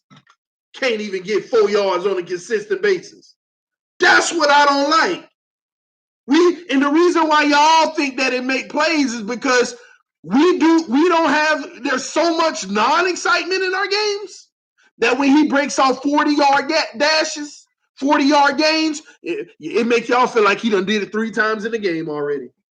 That's how much lack of big plays that we've had in the near past. That's how much lack of big plays that we have, that every big play you see, it feels like it was 3 of them in that game. And you're going to say he makes big plays. Yeah, once every eight tries. Punt 3 times because of him. And now he want to make a big play. And guess what? Here's how it happened. We'll be on the 20-yard line. He'll dig off a 40-yard run, and then -2, -3, and incomplete, punt the ball. Didn't even matter. You didn't even matter, man. You can't FO it bad O-line. No. Remember, we didn't have that energy for Tannehill. And then with the bad O-line, somebody tell me why every time Kalen Ballage comes in to replace him, Kalen Ballage ripping off 8, 9, 10, 11, 12, 13, 14, 15-yard gashes at a time with that same bad O-line, might I add. I mean, am I wrong here for thinking the way I'm thinking? Am I wrong for thinking this? I mean, because if you watch the game, these are facts. These are facts. Ain't somebody Drake a dog out there, I'm sleep. You mean to tell me he a dog but can't block for a quarterback worth nothing? Every linebacker coming on the blitz, when he pick him up, he get ran over. Go watch the film. Go watch the film. Drake try to pick up a block on a running back, he get ran over. Ran over. He a dog out there. I'm not impressed. I'm sorry. Maybe you were a college fan. Maybe it was something like that. You see how people keep saying Drake makes plays. Stop hating. Can you name the play, sir? And don't include the Miami Miracle. Don't include the Miami Miracle. Can you name the play? People will be like, remember that 60-yard run in this game, but the whole game he had 75 yards. Come on, man. You can name all of them. I don't need you to name them. Just count them. And when you count them, I'm going to talk about how many games he played and how many snaps it took him to do it. And then talk to me.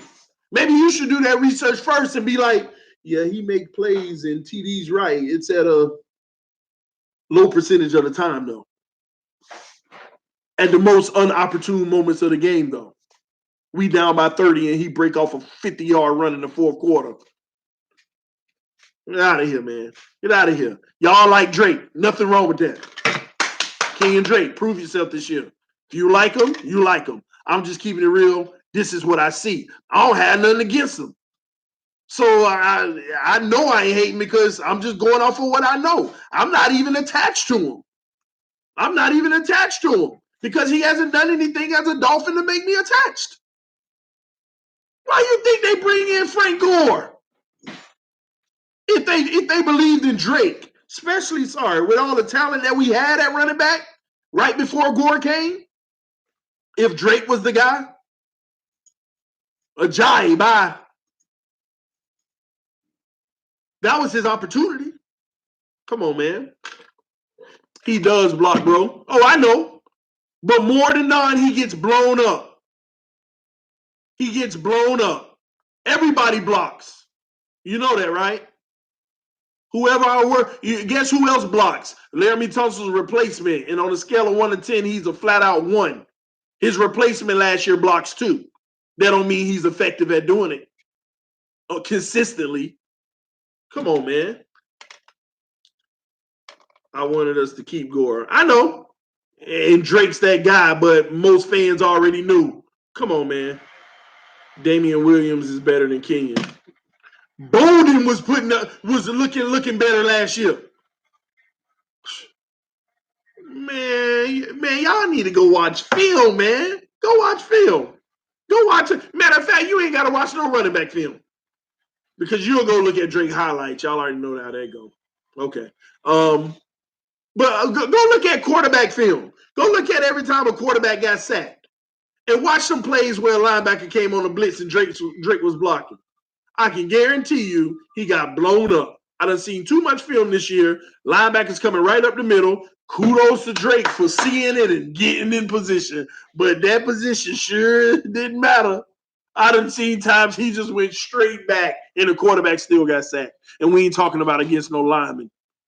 You know what Frank Gore was doing? Frank Gore was laying that wood. Frank Gore was laying that hat. Was blocking. Man, Frank Gore didn't score a touchdown last year, old and washed. And y'all relate that to touchdowns. Jay, man, you got a whole different philosophy of football. You making it seem like it's about numbers. You making it seem like it's about numbers. Frank Gore ain't have a touchdown last year, and that makes him old and washed up. Frank Gore played a hell of a game last year. Frank Gore played some great football last year.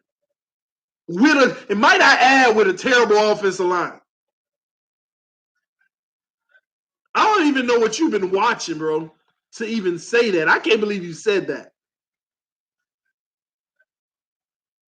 Oh, man. They let go of Jay because of money. Yeah, because they didn't value him to sign him, right? On a deal. Because I was Adams Gay's boy in San Francisco. Do you like any other running backs in the draft? No. I mean, ain't nothing that just jumps out for me. No, he not better than Frank, but come on now. How long Frank be in YGR league? I don't know what that mean, man. But clarify so I can answer your question. Bowden, you're right though. That's why the Pats re-signed him. Their value isn't always based on TDs. Exactly. Moving the chains is more important. Giving the defense a breather is more important. Who are you telling? Gordon gave us more first downs than we think that we were going to get just from his patient running than anything. Oh, this is it?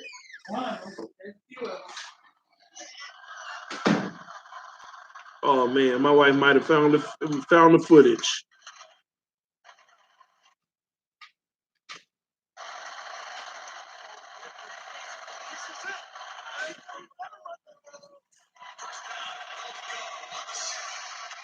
Oh my gosh, I think she might have found it, man. Why is that so hard for you to comprehend, Jay? If Gore is trash, then how come he keeps finding work? 100. See if y'all can see this, man. That was me in the stands. Frank Gore running the ball to the 2-yard line. Oh man, that was it.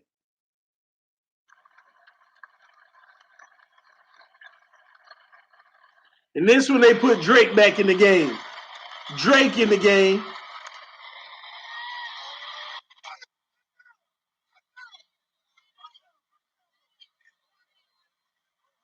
Is that not it? Oh, that was Gore again. Okay.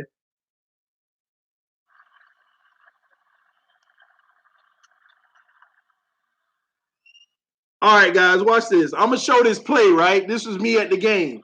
But I want you to watch what happens on the sideline.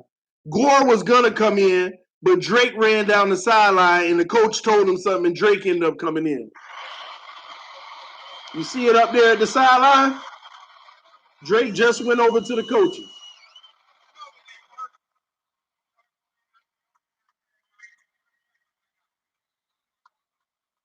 during the timeout.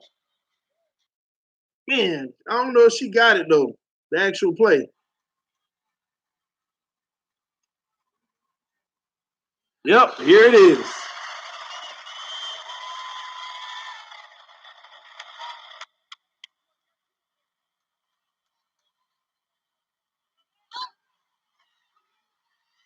That's your boy Kenyon Drake to win the game. Fumbling. It's me at the game. That's your boy Kenyon Drake. But remember what I told y'all when I thought the quarterback kept it? I want y'all to look at that play one more time, and y'all tell me if Brock Osweiler shouldn't have just ran it in himself. It's a QB option, so he got to watch. Tell me if Brock shouldn't have just ran the freaking ball in. Freaking Brock. He could have won. He could have ended this game right here. He had it wide open on the option and handed it off. Wide open. Brock could have walked in, man.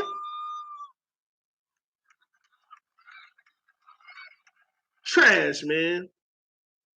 That was at the Bears game, man. This year. That's what Drake does. To win the game on a 1.5-yard line, Gordon put all that work in getting down the field. And that's the outcome, man. That is the outcome, man. Just terrible, man. Boy, I remember, boy, he better be lucky we won that game. Better be lucky we won that game. Jerome Bettis did the same thing in the AFC Championship, fumble at the goal line. So I guess that makes him a crappy quarterback to right. No, I didn't say it makes him a crappy quarterback. But Jerome Bettis, was he proven? Didn't you hear what I said? What has Drake done that makes him proven? Jerome Bettis was proven. There's no difference if Gore was in the game and he fumbled. Dang, Gore fumbled, but Gore's still proven. I mean, I never out of my mouth did I say they made him a crappy running back. I didn't say Drake was a crappy running back. What I said is he makes big plays, but not frequent enough.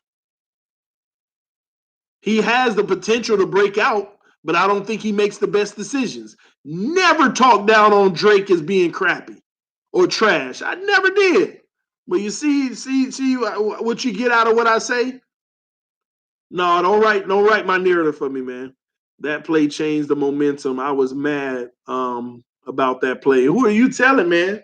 Who are you telling? Boy, I was lucky. I was happy we won that game though, because them Bears fans couldn't have been more excited. And leaving that stadium was the best joy ever.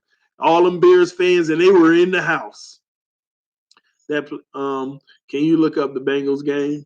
For what, man? You can't even begin to compare Bettis and Drake. Knock it off. I know. Didn't Balaj fumble this year? Didn't he fumble this year? Yeah, he fumbled. I don't remember, but I'm sure he did. What does that have to do with? I don't care that he fumbled just like Drake. What does that have to do with Kenyon Drake? 2 yards, -1, -4, -3, 4 yards, -1, line of scrimmage, 40 yards, fumble. What's the and then you compare that to 8 yards, 9 yards, 13 yards, 2 yards, 7 yards, 16 yards, fumble. Which one you prefer? So it still ain't no comparison just because they fumble. I was talking about in a big moment of the game. That was a game winner, might I add. I hope y'all understand that. That right there. We had came back down, if I'm not mistaken. We were down 17 points in that game. Albert Wilson has 2 big old bubble screens, went for touchdowns. We get back in the game, and Kenyon Drake has a chance to win the game and end the game. He fumbled at the 1 yard line. That's the difference, man. I'm just saying one fumble doesn't make him a bad player. You keep on saying that I say he's a bad player. This is the last time I'm gonna say it. Nobody ever said he's a bad player. I just said he's not. I just said that I would prefer to start Kalen Ballage over him because he's more effective. Kenyon Drake ain't as effective as people make him seem. That's all I'm saying. And when you have nothing to be happy about in Miami, every time he makes a 40-yard run, you get excited like he's the future and he's that guy. Don't be fooled by the lack of big plays so that when you finally see one, you think that's the all-star on your offense. No. I was cussing at the TV in front of my grandma and got slapped because of that play. See, Kenyon Drake getting people slapped, man. We got lucky in that game. Hey, it was a game to be at, though. I lost my voice. Y'all remember when I got back and I was streaming? My voice was done for like 2 weeks. His vision is atrocious, plain and simple. I'd agree with that. He is a change of pace back, period, not a 3-down back. I would agree with that. That don't make him trash or nothing like that, but those are facts. I prefer Balaz for sure. Let's hope he gets more carries.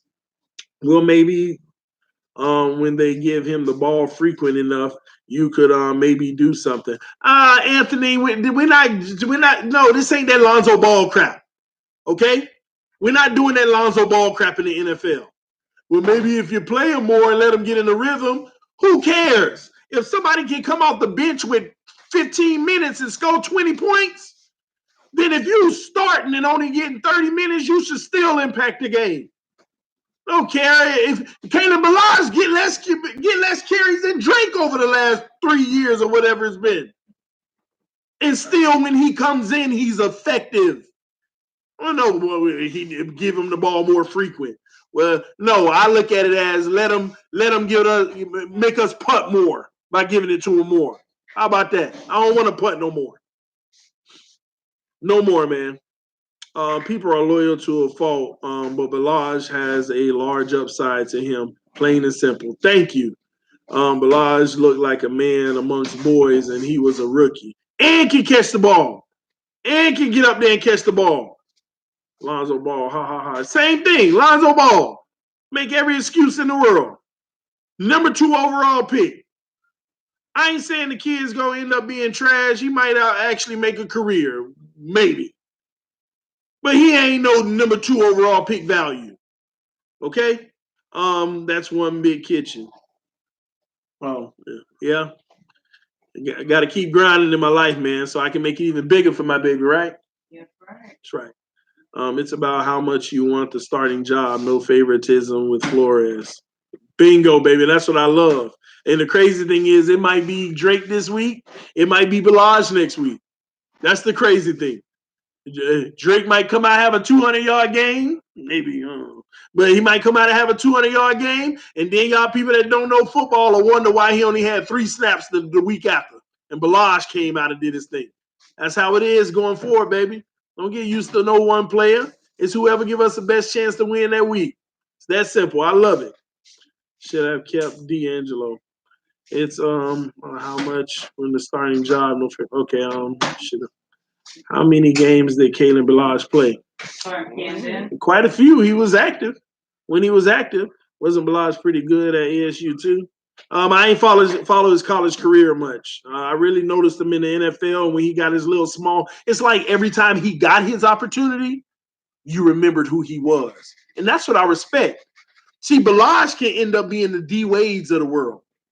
You know, when Carmelo Anthony, Kevin Durant, LeBron James all came out, and D Wade came out too, but they wouldn't mention him. But he came in the league and earned his name, but it reminded people, hey, I was the same year as these guys. That's what I love players like that. Love players like that. They wasn't the big name coming out, but you know what? They made a name for themselves. I'm an Eagles fan, just saying. Shout out to you. 7 TDs in 1 game. Whew, that is sweet. He was killing. I hope we add the fullback. Drake would be more effective behind. We still need a healthy O-line. True. Great analogy. Yes, man. That D-Wade analogy, man. Them the players I respect. Those are, and people wonder why I like Rajon Rondo the way that I do. Because literally the man's over 10 years in the league and still employed in today's NBA. In today's NBA, ain't never had the greatest jump shot, but you go look at his stats, it went up every year. He made a name for himself. So at the end of the day, I like players like that. That wasn't a big name and they grind to become something. Those are the Cam Wakes of the world. Same thing, right? Cam Wakes of the world. Nobody knew who he was. Miami Dolphins, Pro Bowl time, baby. That's what it's about, man. I truly believe you give Kalen Balaj 3 downs in primary back. I'm willing to say Kalen Balaj. Come here, big boy. I'm willing to say Kalen Balaj will make the Pro Bowl. He'll have a Le'Veon type year, even bigger. You going to night-night? Night-night. Going to sleep? Sleep? Sleep? Sleep? You going night-night? Night-night. All right, I love you. What you do?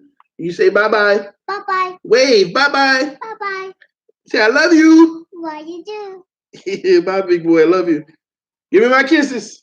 Your daddy kisses. My kisses. Come here. Hugs and kisses. Come here. You trying to run away from me. Big hugs. Hugs. Give me my hugs. Kisses.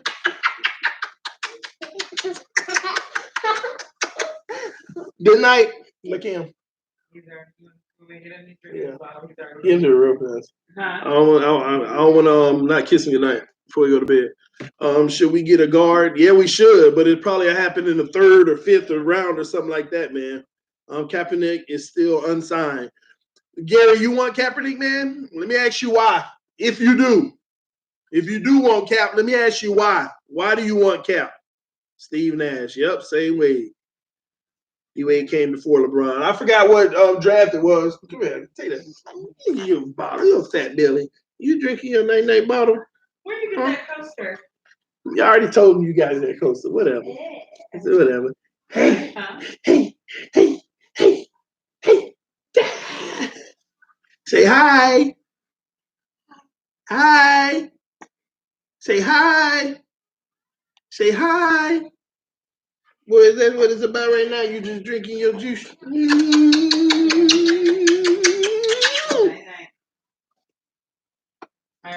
All right. Good night. Let him walk in the bed. Come on, baby. Bye-bye. You coming back. I like Cap, actually. Let me go back. Let me make sure I ain't missed nothing. Yes, big arms can run, open up the field on third downs. I think we should sign. Oh, wow. I want Trevor Lawrence. The NFL is behind Cap at this point. I like Cap, actually. Guys, early games were crazy. I'm not a fan of Kaepernick. You know, you put politics and all that stuff aside. I'm talking purely football. I'm not a fan of the Kaepernick that left out of the NFL, where he was at that point. See, there's two different Kaepernicks, and for the life of me, I don't understand why people hold on to the early Kaepernick. The Kaepernick using his legs and doing this and doing that and throwing them deep balls and X, Y, and Z. That wasn't the same Kaepernick that wasn't in the league anymore. Did he deserve to be on the roster? Absolutely. At his skill level, he definitely had deserved to be on an NFL roster. No question. But to be starting and leading a franchise, possible. But he ain't that guy people making him out to be. That's what I don't understand. See, I put all that other stuff aside. I talk straight up football. He was not the guy that when he was no longer in the league, that Kaepernick deserved to be maybe starting on 2 or 3 teams or a backup on 20 other teams. But I wasn't a fan of his, end of his career play. I mean, he might get a shot again, but I wasn't a fan, man. I just wasn't. So I said this months ago. No, I don't want to bring Kaepernick in. Before all of this happened, no. Before all of this happened, I wasn't even feeling him. All right. Shoot, let me see. Somebody said something about being ignored, so let me make sure I find it.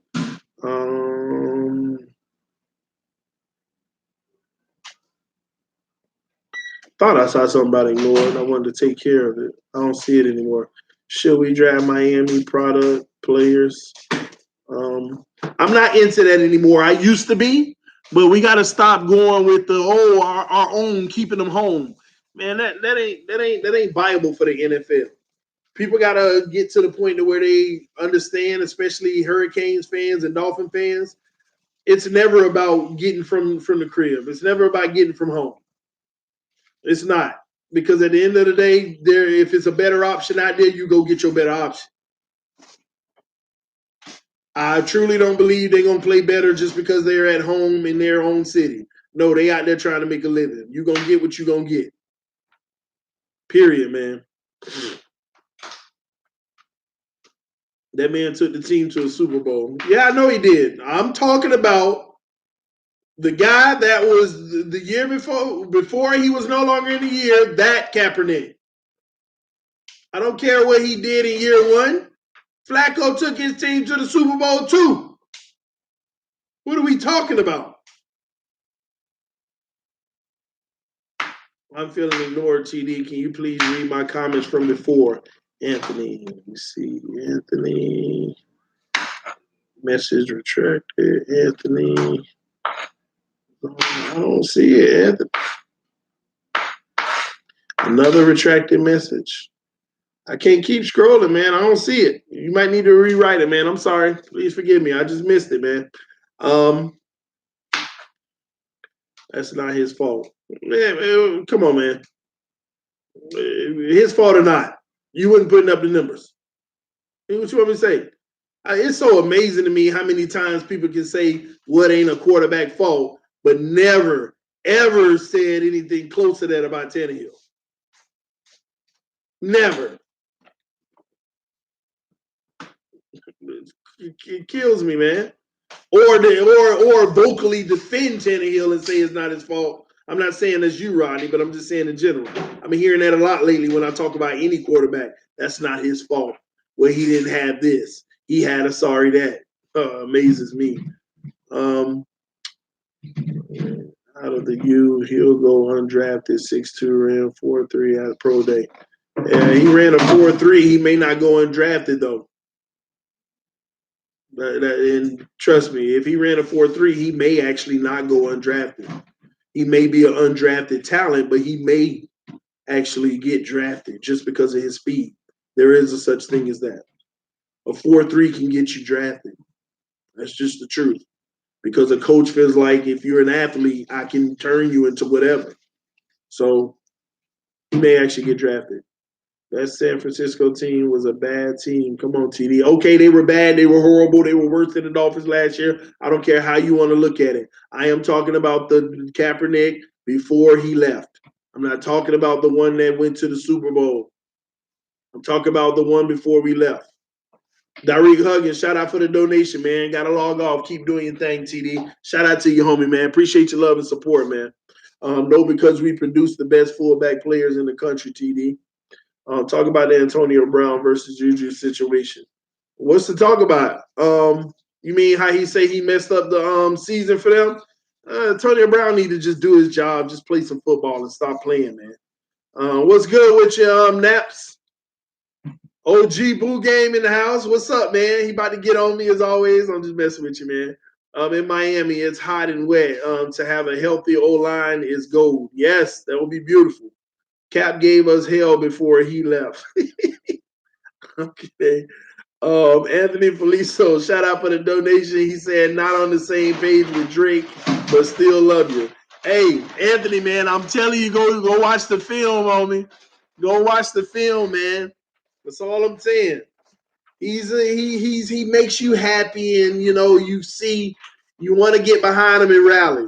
But you know what? How about this? Drake is the uninjured Tannehill. You want to get behind him and you want to love him. But is it going to be 7 years later when you say, man, we need to go get a running back, man? And then you end up missing out and Balaj ain't on the roster no more. Some of those guys that you rather ain't even on the roster anymore. That's all I'm saying, man. Yeah, people talk to hear themselves.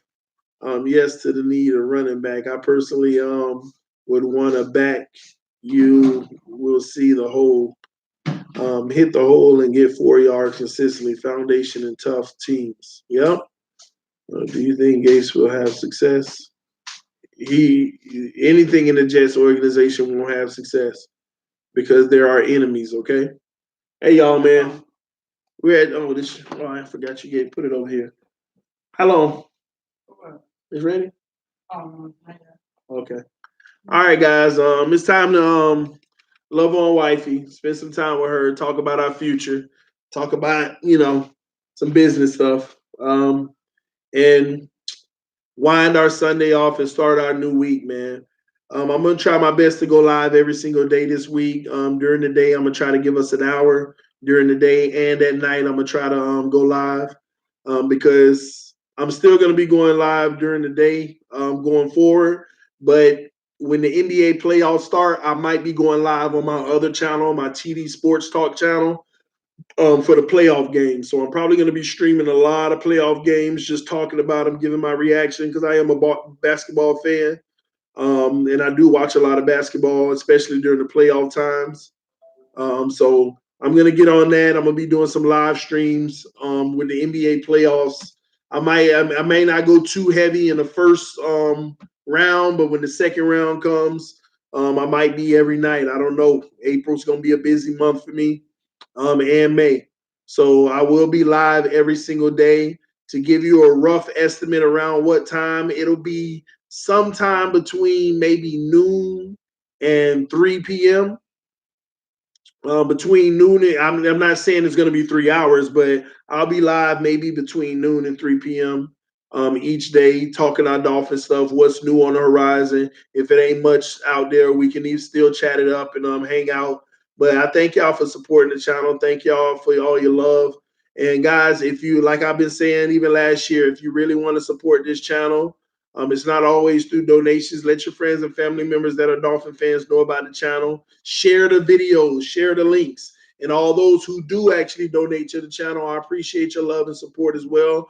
You definitely help out and allow me to do even bigger and better things. Like I'm trying to figure out what I'm going to be doing this summer for the 1-year anniversary of the channel. So that might be fun, but we'll see. But thanks, guys, for the love, the support. Yeah, TD NBA playoff. Oof. But yeah, man, I'm gonna be on it. Go Celtics. I'm behind the Celtics. We're gonna talk about it, but go make sure you subscribe, 90s Way Lover, to TD Sports Talk. It's not a very active channel right now, but it's about to be cranking for the NBA playoffs. And right when the playoffs are over, that sort of kind of takes us right into the training camp for the Dolphins. Well, it actually has a 3-week period. I always tell people this. As soon as the NBA playoffs are over and the champion for the NBA is named, there's a 3-week period that I always tell, especially men. I tell y'all that's that's wifey season. That's when you do whatever wifey wants. Like, hey, let's go walk in the park. And you go walking in the park. Hey, let's go do this. Let's go do that. Let's go into the mall. And you just sit there, watch them pick out 10 things and then put 9 of them back because they just didn't like them. Y'all know what I'm talking about. But that's wifey season. So she knows that you give her the undivided attention because when football starts, listen, woman. No, I'm just playing. But guys, love y'all. Thank y'all for your love, your support, man. This TD Fans Talk. Man, we were supposed to stop about an hour ago, but we kept on riding. But thank everybody who's still in the room. 44 individuals still riding out with me. Thank y'all, thank y'all, thank y'all. Y'all have a good week, though. And like I said earlier, man, try to inspire somebody. I don't care if it's at work. And love the person that get on your nerves all the time. If it's somebody that you just can't vibe with or you don't like, hey, start loving on them, man. Because everybody has their thing that they're going through. So you never know what that person's going through, all right? Are you reposting this video? It's going to be on every live I do. It automatically shows up in my videos. It should. If it's not, y'all let me know. It should automatically be there. In about, because it's a 2-hour video, it takes a lot of buffering. All my lives are in video. In video. The problem is, since it's long videos, it might take an hour before YouTube actually puts it as a normal video. So it takes time to buffer and things like that. It may not take an hour. It might just be 10 minutes. But go check it out. This TD Fans Talk, man. Love this convo. Appreciate it, man. And love y'all interacting, making the convo what it is, man. Mark and Rodney, you guys, thoughts on Tanny. Ain't no thoughts on Tanny. He going to go out there and see if he can earn his way. All right, guys. This TD Fans Talk. Love y'all, love y'all, love y'all. Peace. Answer it, please.